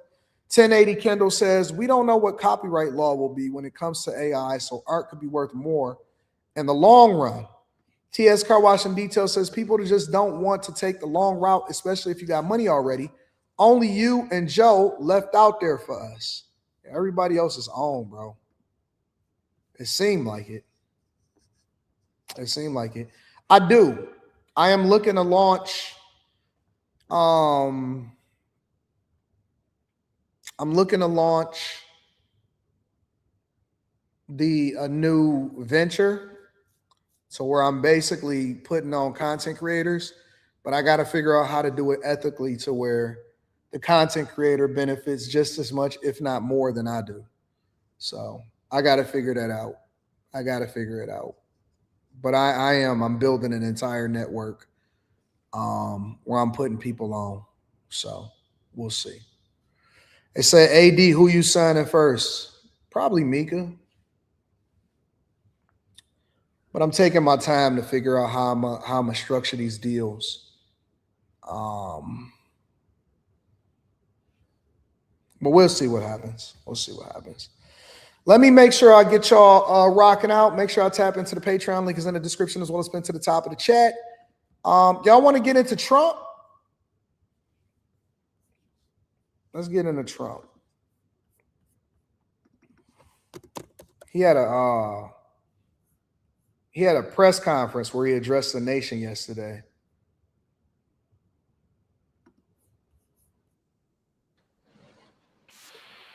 Good evening, America. 11 months ago, I inherited a mess, and I'm fixing it. When I took office, inflation was the worst in 48 years, and some would say in the history of our country, which caused prices to be higher than ever before, making life unaffordable for millions and millions of Americans. This happened during a Democrat administration, and it's when we first began hearing the word affordability. Our border was open, and because of this, our country was being invaded by an army of 25 million people, many who came from prisons and jails, mental institutions, and insane asylums. They were drug dealers, gang members, and even 11,888 murderers, more than 50% of whom killed more than one person. This is what the Biden administration allowed to happen to our country. That is wild to really think about when we really put it in perspective. And the reason why a lot of liberals and Democrats are okay with it, the reason why they were okay with it is because they didn't have to deal with it. They didn't have to see it. It wasn't at their doorstep. When it's not at your doorstep, it's easy for you to say, oh, you know what? It's not a big deal. Oh, we should just let everybody in. But when you think about 11,000 murderers that's from other countries that wasn't deported, why would they allow for that to happen? That's a lot. That's a whole lot. That's insane. Estimated 25 million people or more. That's a lot, bro. And it can never be allowed to happen again. We had men playing in women's sports, transgender for everybody, crime at record levels with law enforcement, and words such as that just absolutely forbidden. We had the worst trade deals ever made, and our country was laughed at from all over the world, but they're not laughing anymore. Over the past 11 months, we have brought more positive change to Washington than any administration in American history. There's never been anything like it, and I think most would agree. I was elected in a landslide, winning the popular vote and all 7 swing states and everything else, with a mandate to take on a sick and corrupt system that really just took the wealth from people and crushed the dreams of the American people. For the last 4 years, the United States was ruled by politicians who fought only for insiders, illegal aliens, career criminals, corporate lobbyists, prisoners, terrorists, and above all, foreign nations, which took advantage of us at levels never seen before. They flooded your cities and towns with illegal aliens. They decimated your hard-earned savings. They indoctrinated your children with hate for America. They just released a level of violent felons that we had never seen to prey on innocent. They caused war. They caused mayhem. They caused a horrible situation all over the globe. But now you have a president who fights for the law-abiding, hardworking people of our country, the ones who make this nation run, who make this nation work. And after just 1 year, we have achieved more than anyone could have imagined. Starting on day one, I took immediate action to stop the invasion of our southern border. For the past 7 months, 0 illegal aliens have been allowed into our country, a feat which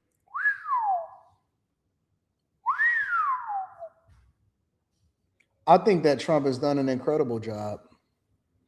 And you know, the one thing about Trump is that he's the one politician, regardless of whether you agree with his policy or you disagree with his policy, he is the one politician, the only politician that I can think of. Well, there's a couple other Republicans, but that absolutely positively executed on all of the things that he said that he was going to execute on. The only thing that I can think of, actually, is 2 things that I can think of that I think that he failed on. The first thing that I think that he failed on is he promised to end the war with Ukraine and Russia on day one. And I think that he's made an admirable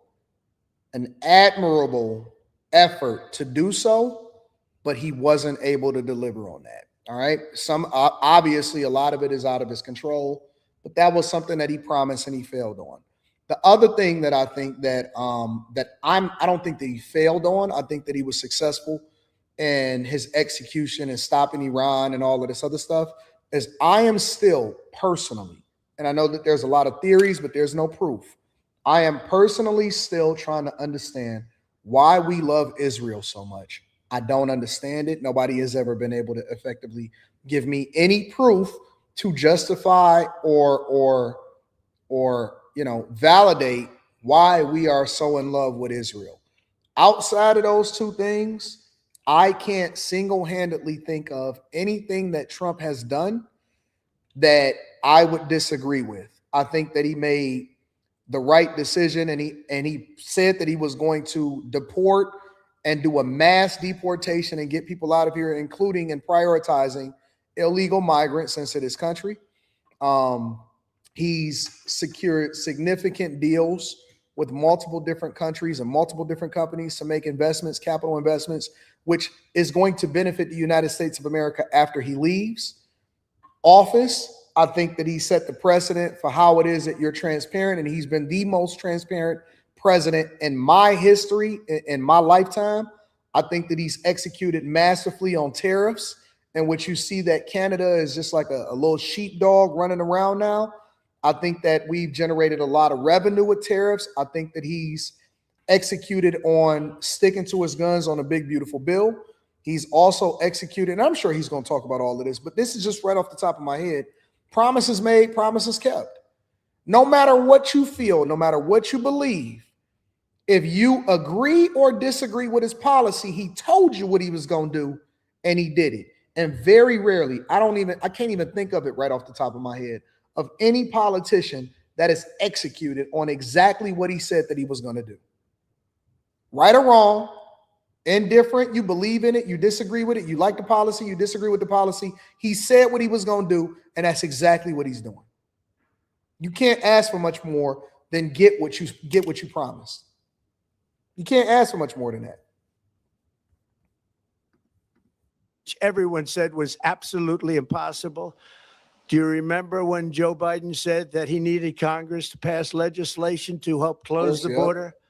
He was always blaming Congress and everyone else. As it turned out, we didn't need legislation. We just needed a new president.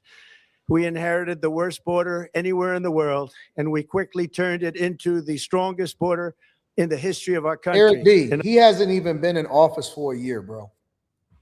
What all of the things that he's done and has accomplished, fighting Supreme Court, birthright citizenship,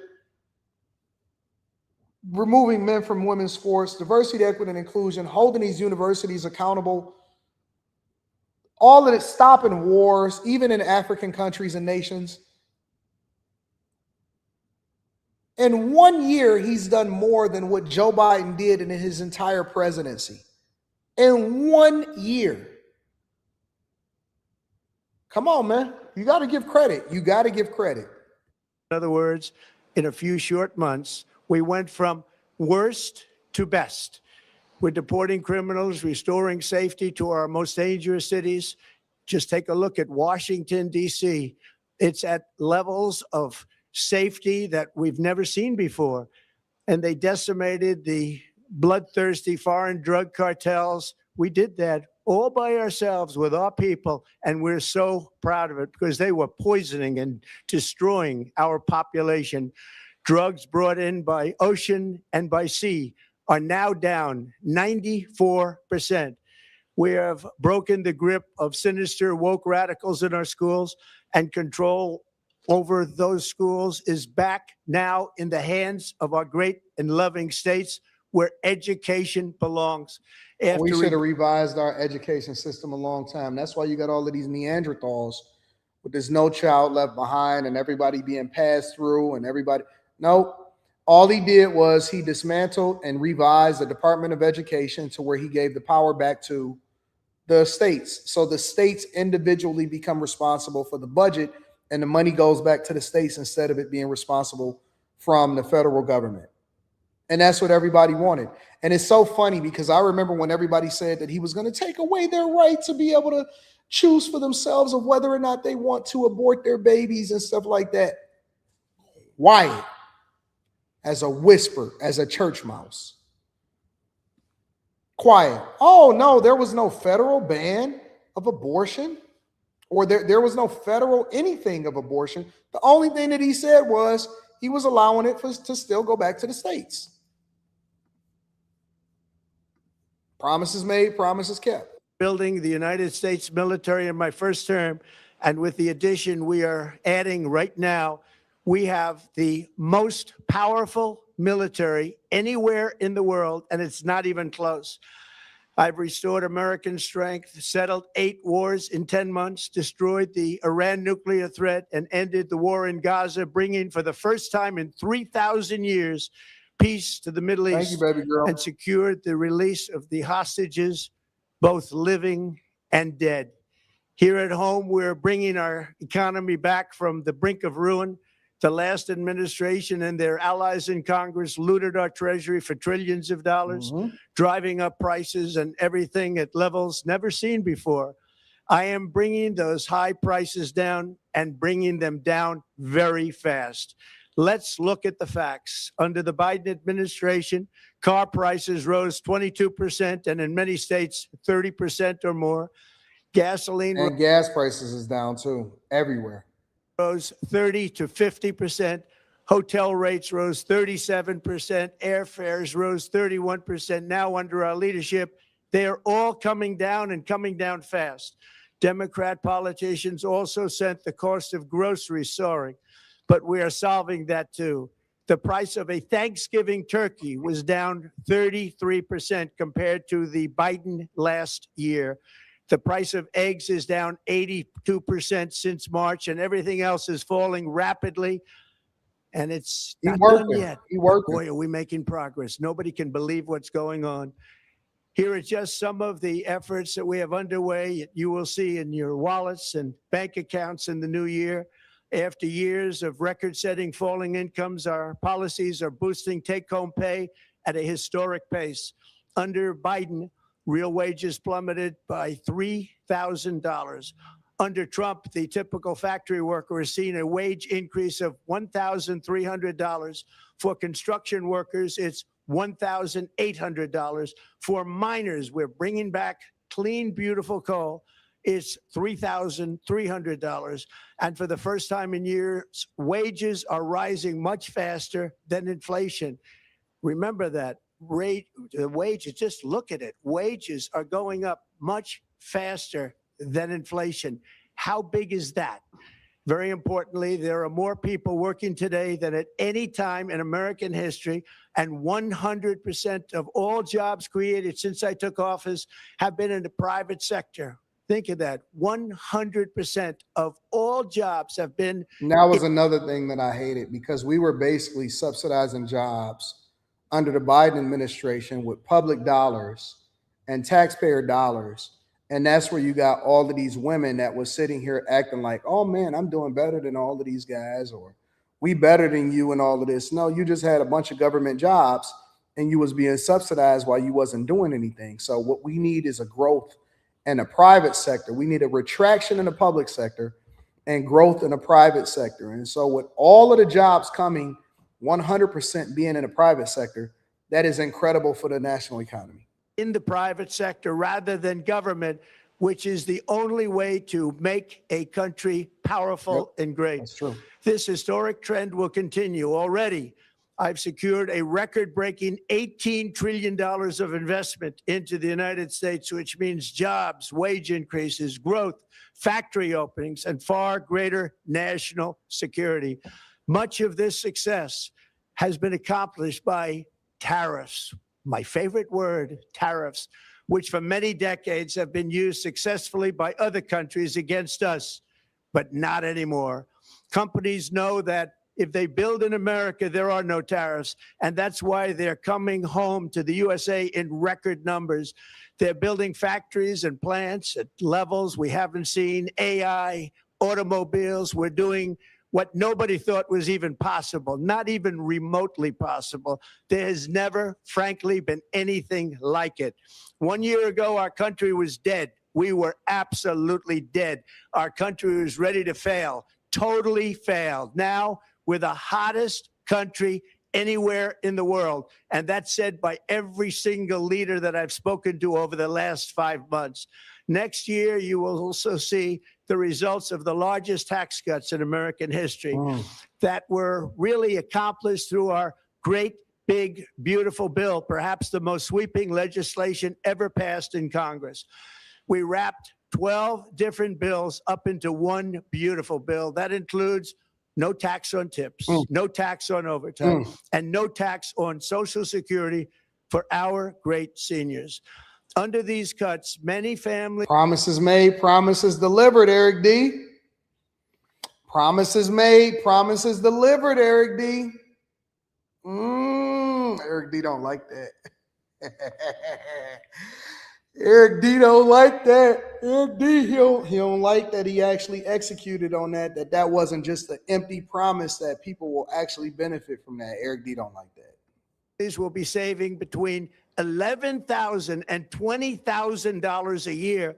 And next spring is projected to be the largest tax refund season of all time. Because of tariffs, along with the just passed One Big Beautiful Bill, tonight I am also proud to announce that more than 1,450,000, think of this, 1,450,000 military service members will receive a special, we call Warrior Dividend before Christmas, a Warrior Dividend. In honor of our nation's founding in 1776, we are sending every soldier $1,776. I wish I had my clapping sound. Well, I got a clapping sound on here somewhere. Let me see.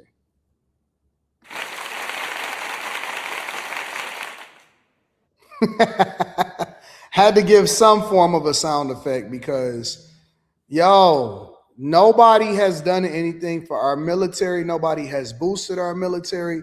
And he's doing it all with dividends that directly come from tariffs from other countries. We don't even have to pay it out of our own pocket as taxpayers. We don't even have to pay it out of our own pockets as taxpayers. It has come from other countries. It has come from other countries. And our military deserve it. Our military deserves it. Our military deserves it. Real talk. I already sent out our bonus checks. Our bonus checks went out to the people already. I just talked to all of my people. Quentin got his. He just got his yesterday. Everybody got their bonus checks. Everybody is good. Well, it wasn't even bonus. It was Christmas gift. Everybody got their Christmas gifts from Anton, from AntonDaniels.com. Shout out to all of the people that, all of the content creators that stream with me. They all got their bonus checks. Shout out to y'all. They plaques should be coming soon too. Think of that. And the checks are already on the way. Nobody understood that one until about 30 minutes ago. We made a lot more money than anybody thought because of tariffs, and the bill helped us along. Nobody deserves it more than our military. And I say congratulations to everybody. And by the way, we now have record enlistment in our military. And last year we had among the worst recruitment numbers in our military's history.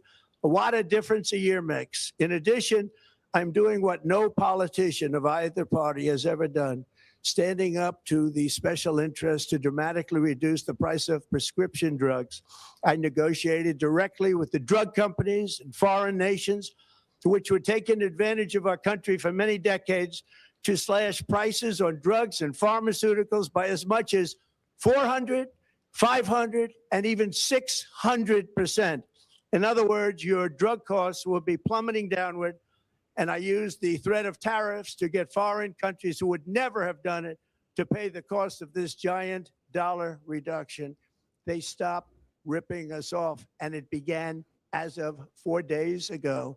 There has never been anything like this in the history of our country. Drugs have only gone up, but now they'll be going down by numbers never conceived possible. It's called most favored nation, and no president has ever had the courage or ability to get this done until now. The first of these unprecedented price reductions will be available starting in January through a new website, TrumpRx.gov. And these big price cuts will greatly reduce the cost of health care. I'm also taking on the gigantic health insurance companies that have gotten rich on billions of dollars. Trump, he wastes no time for making sure that he promote himself. He is going to market himself all the time. Money that should go directly to the people. The money should go to the people. That's you. So they can buy their own health insurance, which will give far better benefits at much lower cost. It will be far better health insurance. The current Unaffordable Care Act was created to make insurance companies rich. It was bad health care at much too high a cost. And you see that now in the steep increase in premiums being demanded by the Democrats, and they are demanding those increases, and it's their fault. It is not the Republicans' fault. It's the Democrats' fault. It's the Unaffordable Care Act, and everybody knew it. Again, I want the money to go directly to the people so you can buy your own health care. You'll get much better health care at a much lower price. The only losers will be insurance companies that have gotten rich, and the Democrat Party, which is totally controlled by those same insurance companies. They will not be happy, but that's okay with me, because you, the people, are finally going to be getting great health care at a lower cost. Another major focus is the cost of energy. For years, the radical left Democrats exploited the green energy scam as an excuse to funnel many billions of dollars into their own massive slush funds, as their energy restrictions drastically drove up prices, and they drove them up at record levels.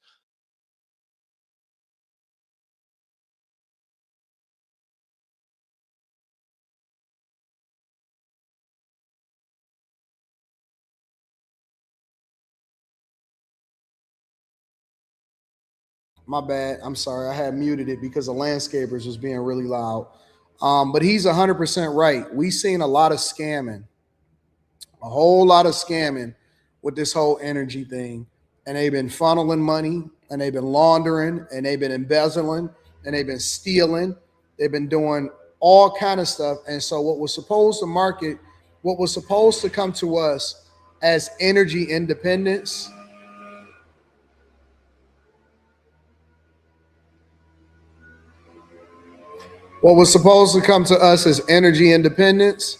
basically became an opportunity for them to steal taxpayer dollars.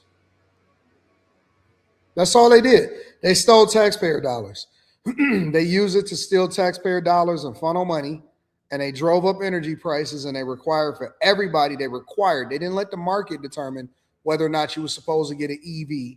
They determined that you were supposed to get an EV and you had to get it, and it was trying to drive automakers out of business and have y'all on the unemployment line. Yes, he did denuclearize Iran also. So Trump did an incredible job, man, in his first year, and I'm very happy to have him as my president. And it's not even been a full year because he didn't even get into office until January 20th.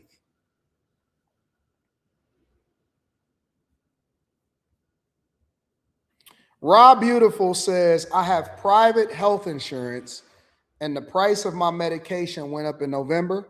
Trump is lying. There has been an increase. Interesting. So you can do a case-by-case basis and say, well, this is what yours went up, but this other person's went down. I'll tell you that I do everything private. I have a concierge doctor that come to me. I have, I do my own dental. I pay for my own prescription glasses and everything like that. And I will tell you that my costs went down significantly. Not only from what was coming out of my paycheck when I was working in corporate America, but also combine that with what my job was paying into healthcare coverage, and my costs went down significantly. Y'all, honestly, I'm going to be honest with y'all need to start evaluating other options. You really need to explore other options. Let me tell you what I think about this whole healthcare situation.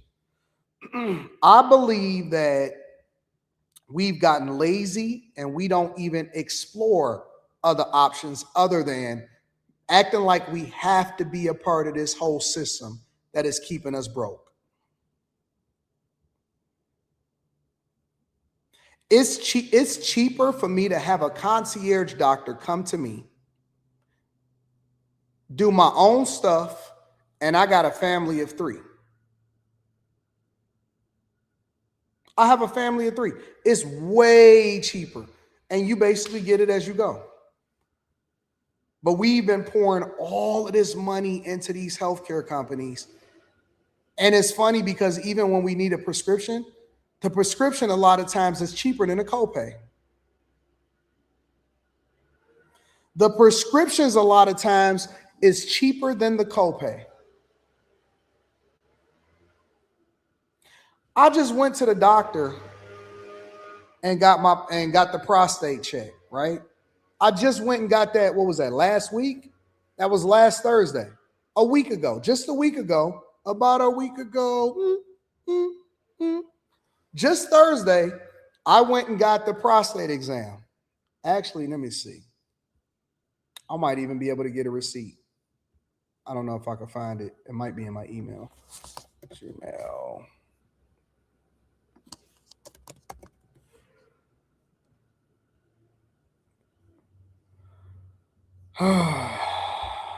Do I got a receipt? You know what? I think I need to go back to, I could just filter by date. Because I know y'all be lying, man. Y'all be capping. What day was that? What was if today is the 18th, it was 11th. I think it was the 11th, right? I might have a receipt in here somewhere.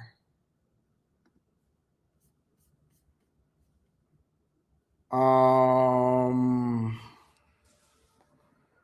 11th. I don't know if I could find it. Is this the right email address?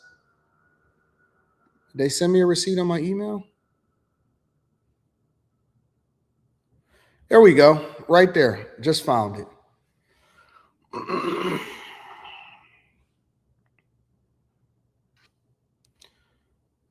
it was only $100. Me going into the doctor was $100. I went in, seen the doctor, got all of this done, checked out, all of this, so on and so forth, and it was literally $100. That's a fact. I didn't have to pay into all of this insurance. I went to the dentist the other day, got my dental work and all of that stuff. It didn't even hardly cost me no money. Out of pocket, no insurance. 100% out of pocket. 100% out of pocket. But think about it, Mr. Marcus. You saying $100 to go to the doctor is a lot for most people. But you're paying insurance monthly, and then you have to pay a copay when you got to go to the doctor.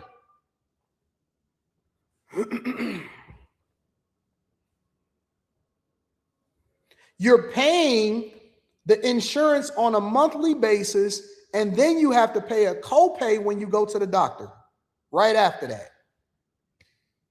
I'd rather pay myself and then use the money for when I need to go to the doctor. And then when we do all of the preventative health care and all of this stuff, then you don't have to worry about it. You got to go to the doctor, what, twice a year? Twice a year? Twice a year. Listen. Tony is so bitter. This nigga, he's spamming the chat. If you look at the amount of money that you paid in healthcare and your insurance that come out of your paycheck and the insurance that's coming out of your paycheck, bro, for both what the company pay and what you pay out of your paycheck. See, you only looking at what you take home. You're not looking at how much money is coming out of your paycheck. If you look at what you pay it every single time you get paid. You pay that 4, 5, 6 times over sometimes. You pay it 4, 5, 6 times over. You're paying it out of your paycheck already, dummy. Nobody don't pay nothing out of their paycheck when they get insurance, healthcare insurance. You already paying it. What do you think that? You think that when you go to the doctor, oh man, I only got to pay a $40 copay. Yeah, because you pay $8,000 a year in insurance. Depending on how big your family is. It's coming out of your paycheck already. It's so dumb. I paid $100. I go to the doctor, get all of my exams, talk to the doctor, get whatever it is that I need to get done, so on and so forth, and it's over.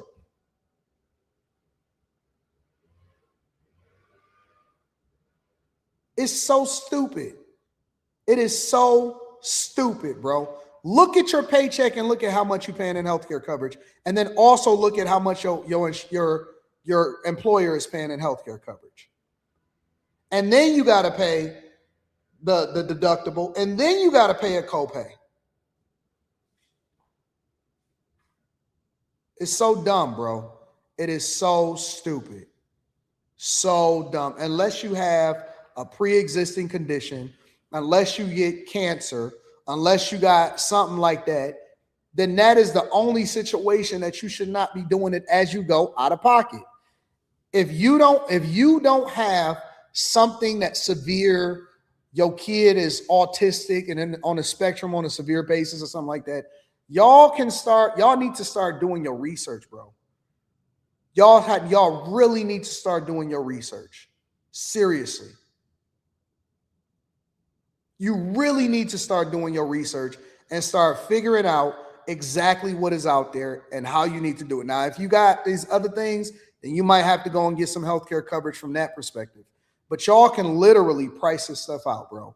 The prescription medications, a lot of times, is cheaper than what they're making you pay for the copay. But if you don't ask those questions, if you don't do the research, if you don't find out exactly what you need, you out here looking stupid. My whole family get all of the dental work, whatever it is, cavities, whatever, and all of that junk. Man, that shit don't cost nothing, bro. It don't cost nothing. The actual dentist will put you on a plan itself to cover your home family. You can pay it out of pocket, and it's cheaper than going through all of this other junk, this Delta Dental and all of that junk. We don't even try. We literally don't even try.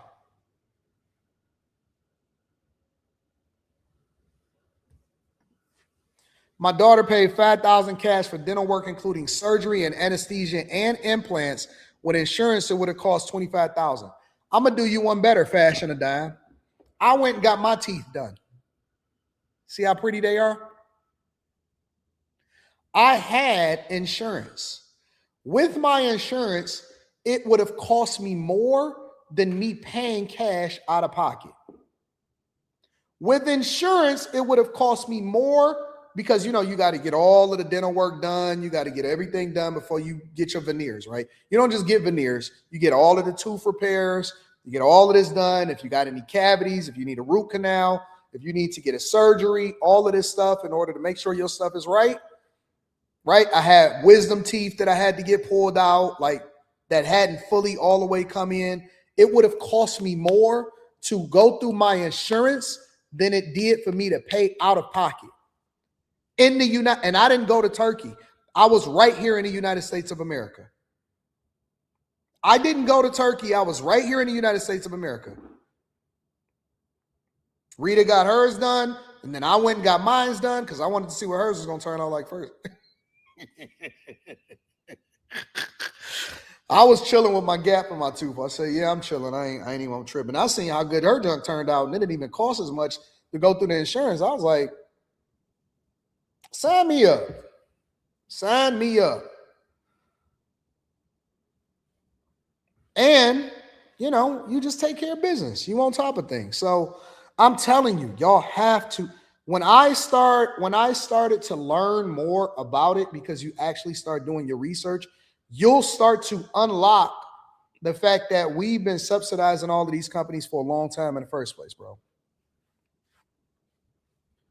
We've been subsidizing all of this stuff for a long time, but we don't do the research, bro. You can go and get a cleaning and whatever. Make sure you guys tap into the Patreon. Link is in the description as well as pinned to the top of the chat. Give me a second. I'm gonna read some of these super chats. When you don't own it, they would sell it X. Example, Justin Bieber. Call me Tazi in the building says, give up equity, but my company, I must be so down, but never, ever, ever. Never, ever, ever, ever, ever, ever, ever, ever, ever. Not even a little bit. Never. Shout out to Call Me Tazi. I appreciate you for supporting the platform. Hey, we got after hours tonight too, y'all. Make sure y'all tap into the Patreon. I've been consistently, I'm sorry, I haven't been able to do it as fast. There's just a whole lot of videos. I've been porting all of the content over into the Patreon on a daily basis. Some of y'all have been getting a lot of alerts. Don't worry. It'll be done within the next couple days. All right. Then we're going to get back to our normal routine. He is in line. I've gotten 3 raises this year. He said he cutting prices by 200 and 300% math. The GOAT says, can we do some math on this cutting prices by 300?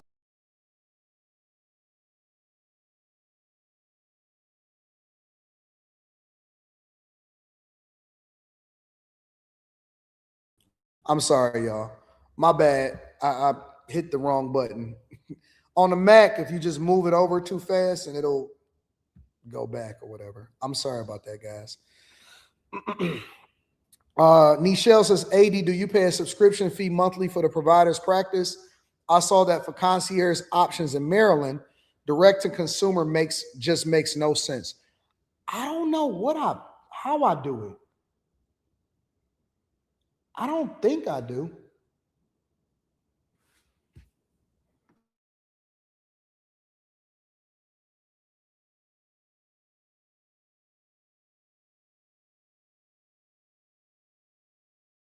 Let me ask. Give me a second.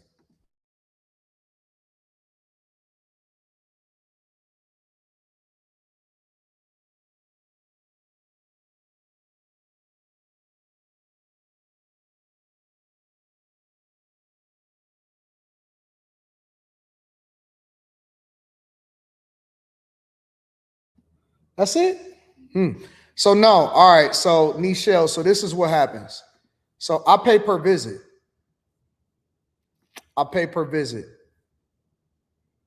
And it's I don't pay a lot of money at all. I'm gonna be honest with y'all.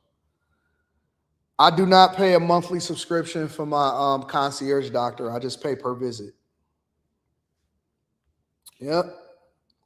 Anytime I need a prescription, they take care of it, all of that. And so most of the time I'm at the studio, and I be at the studio, and they come and visit me, and they do whatever tests they need to do, and they check my blood work and all of that stuff.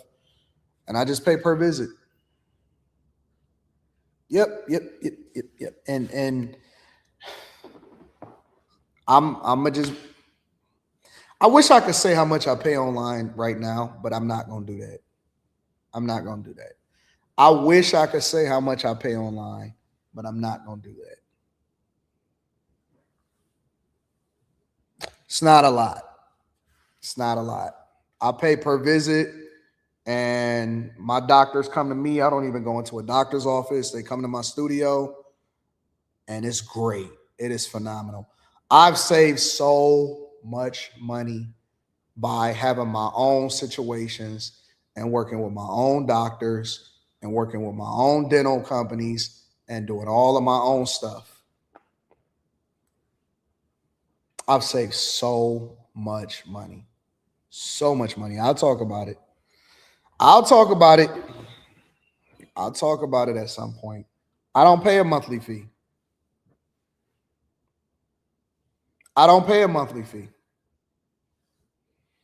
Yeah, if I do a Patreon on it, I would have to get all of the information. Because, I got people to handle that type of stuff for me.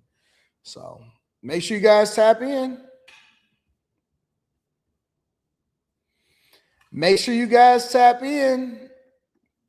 More Than Mellow says they gouge you because it's subsidized. Facts. Rashonda Blackwell says, working in healthcare for over 30 years, it's important to research, looking at HSA, FSA, options to pay for services. It helps out tremendously. It's your money and it's absolutely worth it. We so lazy though. We don't want to do nothing. I damn near pay everything out of pocket. I've been on this. It's not that deep. See? It's a lot of people. I'm going to give y'all another hint too. I'm going to tell y'all something else. Rich people, they do it the way that we do it. A lot of rich people don't care about actual healthcare insurance. They don't. Most rich people do not. They do everything out of pocket. I'm telling you, they do all of their concierge services, all of that stuff. Everything comes out of pocket. They don't do the same thing that regular people do.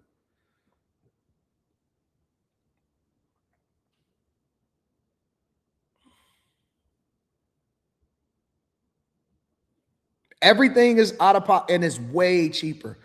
Y'all are getting finessed so bad. And ignorance costs money. Ignorance costs money. When people just do what they're told, but they don't actually go and research it, when people just follow like sheep, when people just automatically say, well, my healthcare insurance is this and I'm going to go and get it. When people just do whatever it is that they're going to do, but they're not taught how to think. College's education is supposed to teach you how to think. It is not supposed to tell you what to do. You have to do your research. You have to go out here and figure it out. If you don't do your research, it's easy for somebody to gouge you. It's easy for people to charge you. It's almost like, why wouldn't you do your research to better understand exactly what your interest rates are? But why would you just depend on the dealership to say, hey, this is what your monthly payment is? We so programmed and we can't unlock ourselves. We program when it comes to our political beliefs. We program when it comes to our money. We program when it comes to insurance. We program when it comes to traveling. Like, you don't have to do things the same way that you've been doing it and thinking that that is the move.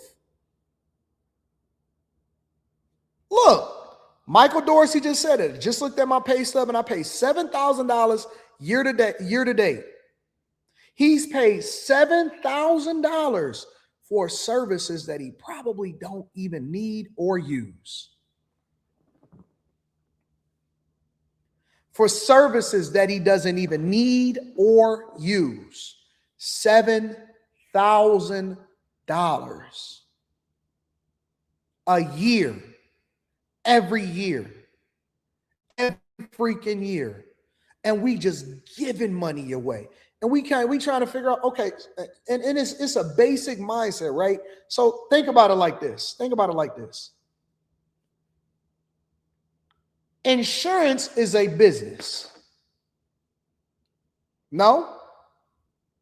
Come on, let's just break it down from a C-student's perspective. And then we're going to get into the next thing. Insurance is a business, no? Meaning that they have to make money. How can they make money? This is what you should be asking yourself. How can they make money if it costs more for the services than it does for the payment that goes into the pot?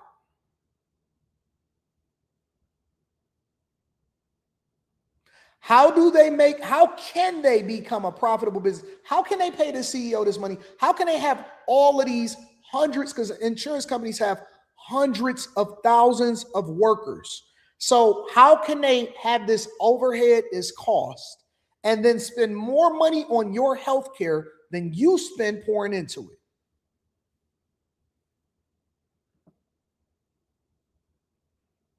How do they have such great margins? How do they have such great margins?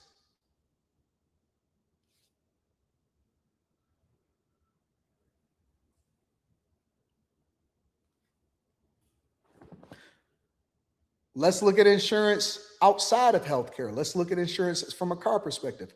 Why do car insurance companies have such heavy lobbyists?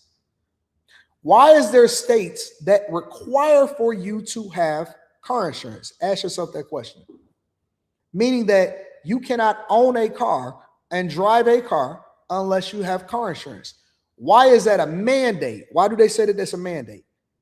Why are lobbyists pushing individual states funding campaigns to ensure that you have to insure your car? You have no fault coverage.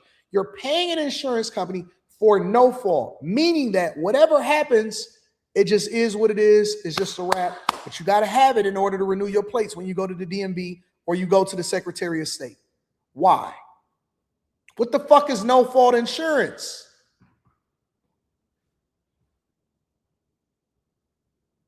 Think about just like, let's just start mining it out and figuring it out, right? You're paying for a service for the right to be able to drive a car, and they're attaching it. Think about it. Think about the Secretary of State or the DMV, right?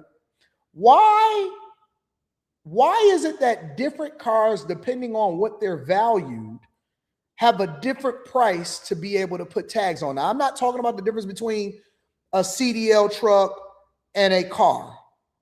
Why is it that the price that you pay for the renewal of your tags is based off of the value of the car? Why isn't it one price? Why isn't it just one flat price?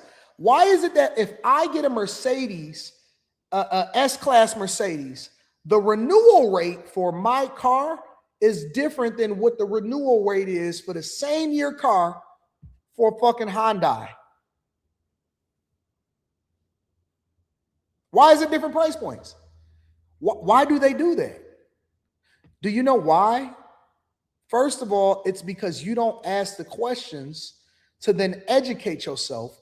And secondly, is because they are funded by the insurance companies. They're also funded by taxes. It's a way for them to raise revenue, and it's not in service for the people. It's to ensure that they keep a job. It's an industry. It's just like the court industry. It's just like family court laws. It's just like everything. It is designed to withhold and upstand itself so that you go broke with all of the fees, but you normalized it because it's just a part of the process. So because you don't think differently, you don't unlock yourself. You don't realize that, you know what? Me doing this actually costs me more money. Or me doing this is the price that you pay. They have huge lobbyists. They have huge industries that are stood up as a result of it. You're just a sheep. And so it's easy for you to say, well, when you see all of these people during the campaign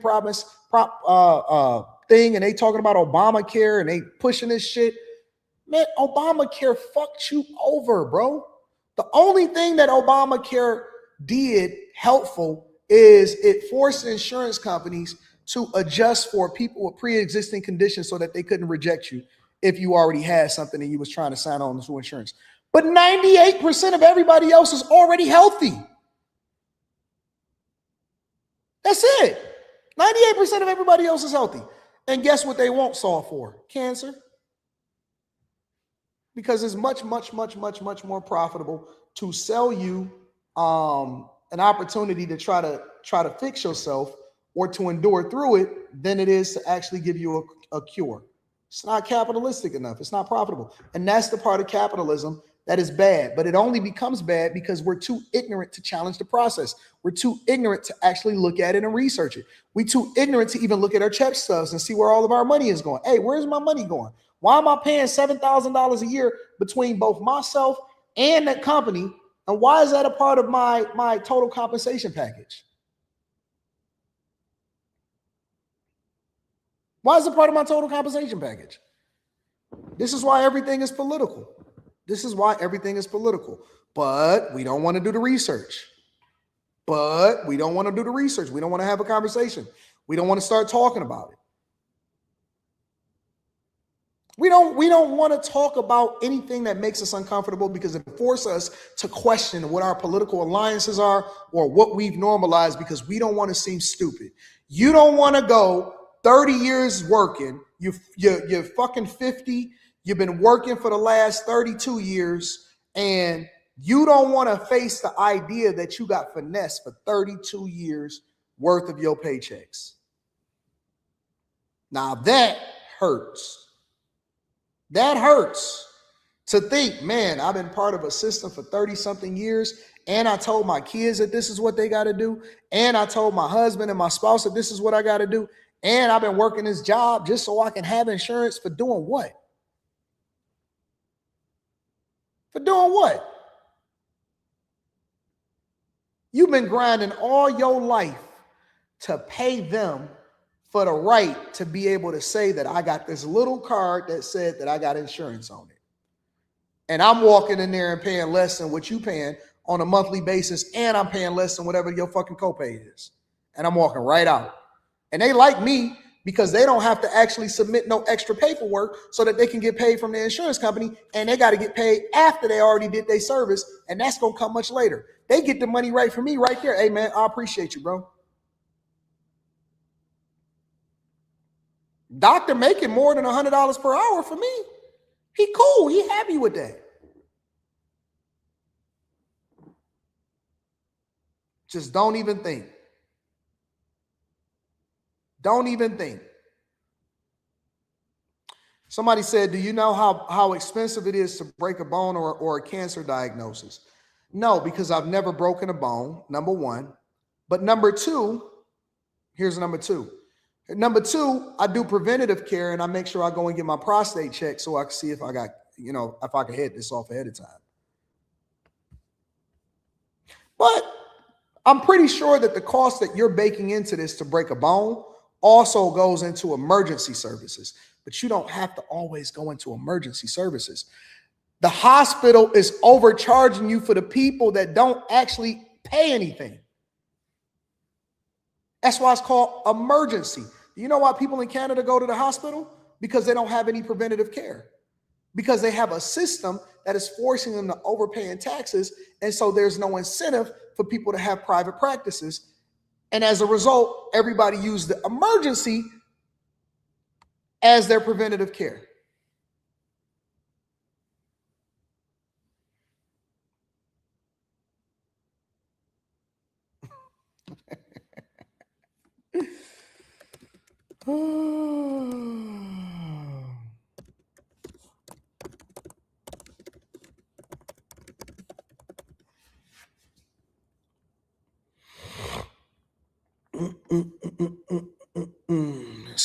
Let's boil it up.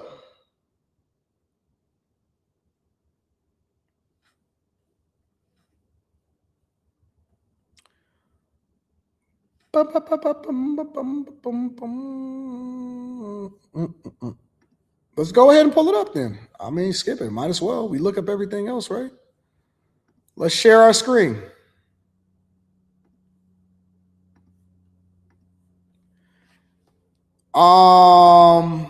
For non-surgical, without insurance to cost breakdown, just right off the bat, it says for breaking your finger, breaking your arm non-surgical, or leg non-surgical is between $420 to $1,000. Arm non-surgical is between $900 and $1,800. And the leg non-surgical, and this is literally looking at the AI breakdown. And leg non-surgical is $1,275 to $2,500.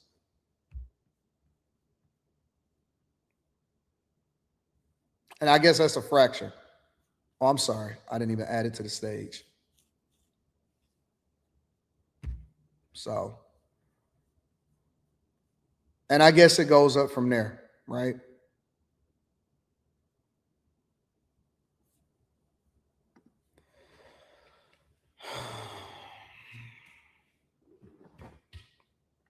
I don't know.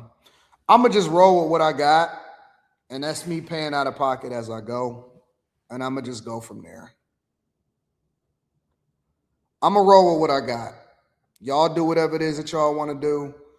Y'all rock out with whatever it is that y'all want to rock out with. And then y'all, you know, I guess everybody got to make a decision for themselves.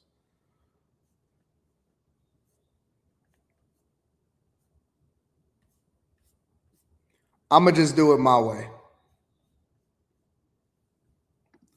I'm going to do it my way.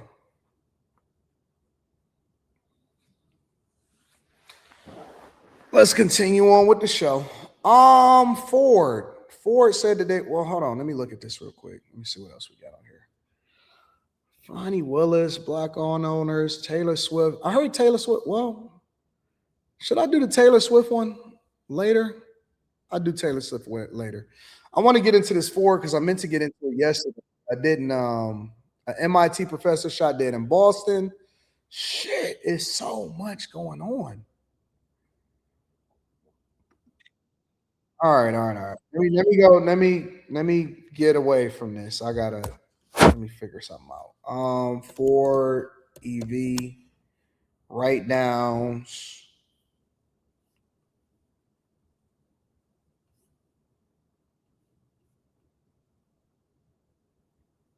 Do I do the CNBC one or do I do the Bloomberg one? Let's do the CNBC one.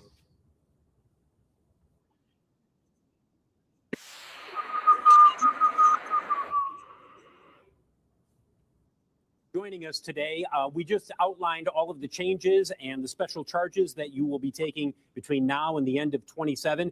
I think everybody understands why you're making this decision, but walk us back to a couple of months ago, or how long ago was it that you and your team said, it's not working what we planned? We have to come up with a new strategy. And what was the thought process as you made the decision, we've got to shift?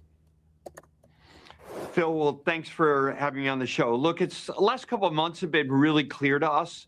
The EV market shrank to about 5% of the U.S. market, but more importantly, the very high-end EVs, the $50,000, $70,000, $80,000 vehicles, they just weren't selling.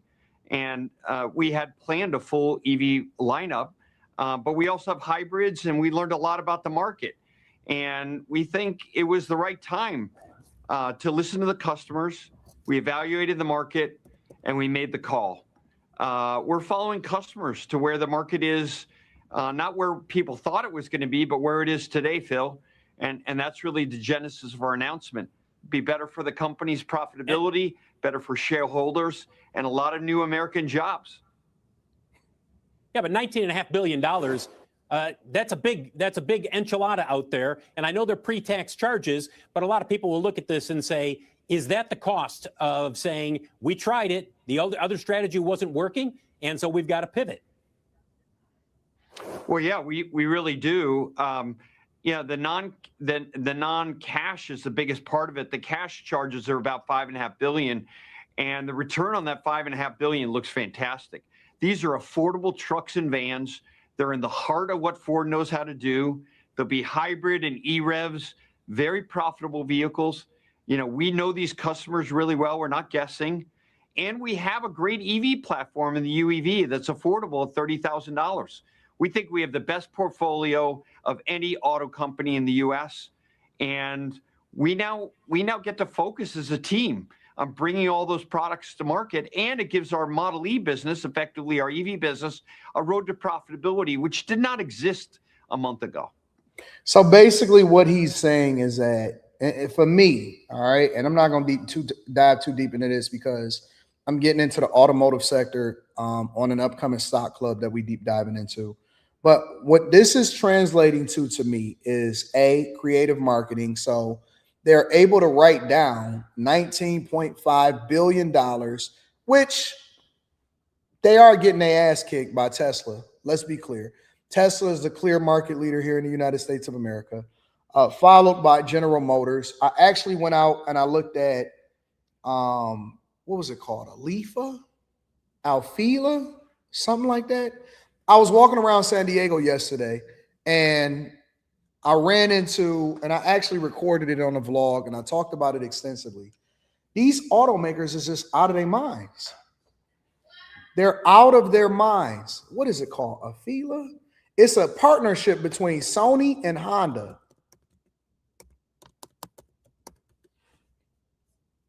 Alfila, that's what it's called. And I'm walking around and I seen this car and they was trying to promote it and they had all of these people out there trying to promote it. And this is what it looks like.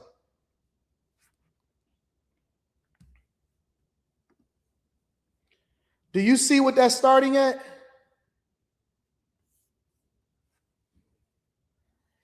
$90,000 for an electric vehicle called an Alfila. And they are starting off, it looks like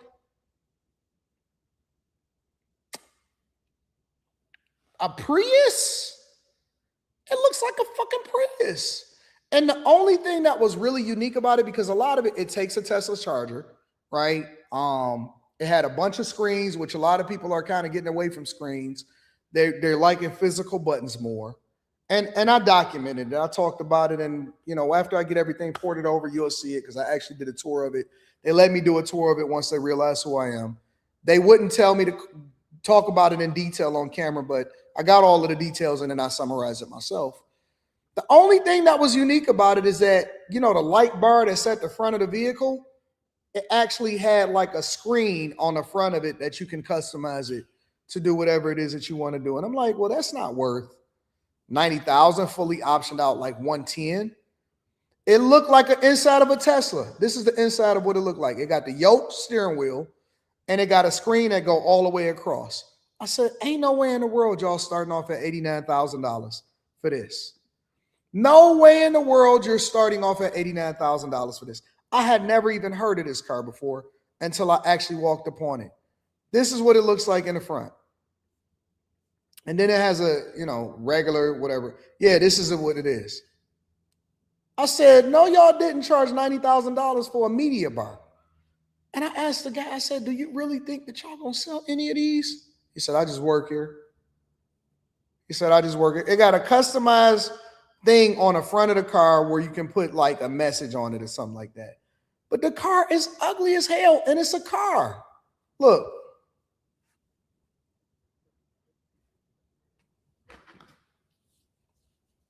Hey, baby. You need me? Okay, give me 10 minutes, please. Bye. It's ugly. It's super ugly. It's an ugly car. I don't even know. I ain't talking about reserve now. Product. Design. Yeah, this is what it looks like. I said, no way. I said, what are those sensors at the top? Are y'all doing autonomous driving? It just looks ugly. I don't know what Sony and Honda is doing. I don't know what they got going on. It don't look luxury. It looks really, really cheap to me compared to if you look at like a Mercedes or something like that. And so I think that a lot of these automakers are absolutely out of their mind thinking that they can charge. I said, is at the price point now? Everything is $100,000. They all think that they could just do $100,000 as a car. You gonna charge 100 bands? Y'all said it looks like a Lucid. No, it doesn't, bro. It doesn't. In person, it's small as fuck. It looked like a Corolla. It's like a Corolla. I don't even think it's as big as a Camry. I don't think it's as big as a Camry. The Lucid is kind of wide and it's long. It's wide and it's long. This is, I don't know what the fuck this is, bro. I don't know what it is. But I was thinking to myself, as a person that has resources, ain't no way in the world you would get me to pay $100,000 for this. Ain't no way in the world. So when they doing these write-downs, in my opinion, it's because they got it wrong. They got it wrong and Tesla got it right. As much as people may not necessarily care for Elon Musk or whatever, Tesla got it right. Tesla drove down the costs. You can go and buy a Tesla for $40,000.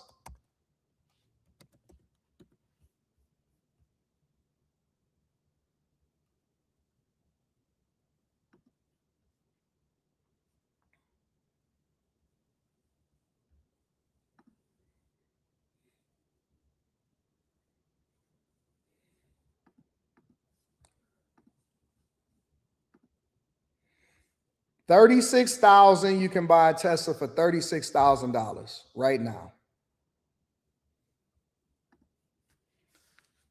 You can do it. You can go and buy a Tesla for I can go and order one right now for $36,000, and it looked better than that. It's more compatible. It's got full self-driving and all of this other stuff. But you think I'm about to spend base $90,000 for a car?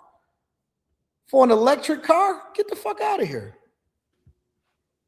So you're looking at that division, that Model E division, being profitable by 2029. And I believe by 2030, you were forecasting that half of your global sales will be either hybrids, E-revs, or pure EVs. It's about 17% now. That's a big ramp up over the next 5 years, right? Yeah, most of it is hybrid and E-revs. You know, we've been number 3 in the U.S. market on hybrids, but we're number 1 in truck hybrids. We're like 80% market share, Phil, as you know. And now we're going to build up Bronco and our whole lineup of hybrids. You know, last month our sales were about flat. 36,000. We're up 20%. On F-150 now, the best-selling vehicle in the U.S., hybrid some months is 30% of our sales. Imagine having a Ford where a whole lineup has hybrids. I love EVs. I'm going to be honest with you, but I think that they're for a specific purpose. What I realize is that way more people out here in California, they love this shit. They love EVs. They love Teslas out here.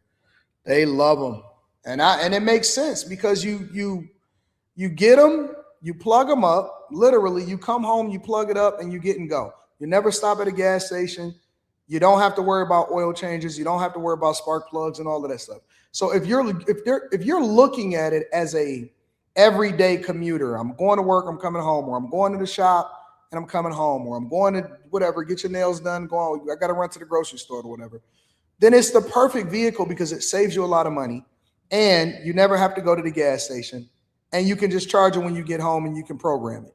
But if you're a car enthusiast, and that's why I think that we need to have options for all of them. If you're a car enthusiast, I'll always keep an EV.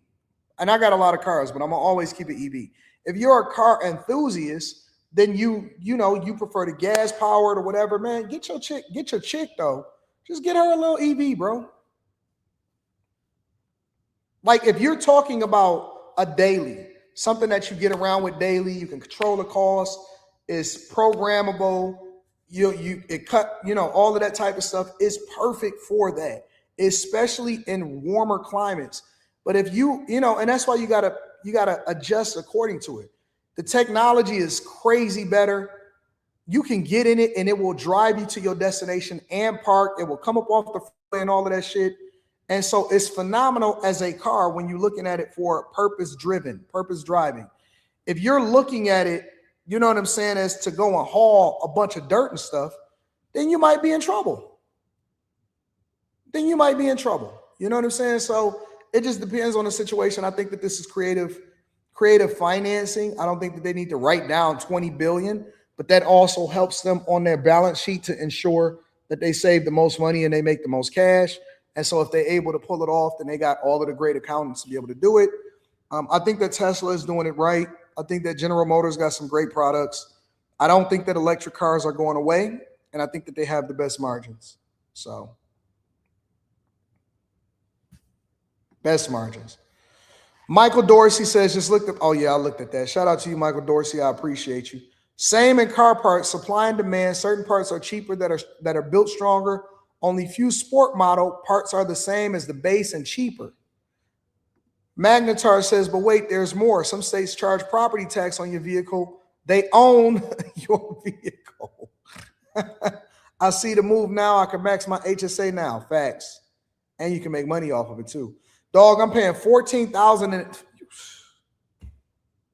$14,000 a year in insurance, and you may not even use it like that. Do you know how much money you can make on interest alone, compounding on insurance, if you actually invested that money? That's crazy to me, bro. This is insane. You pay 14 grand a year in insurance. I've been in the insurance industry for 20 years. You can't get certified bank loans if you don't have certain insurances in place. It's a nice racket.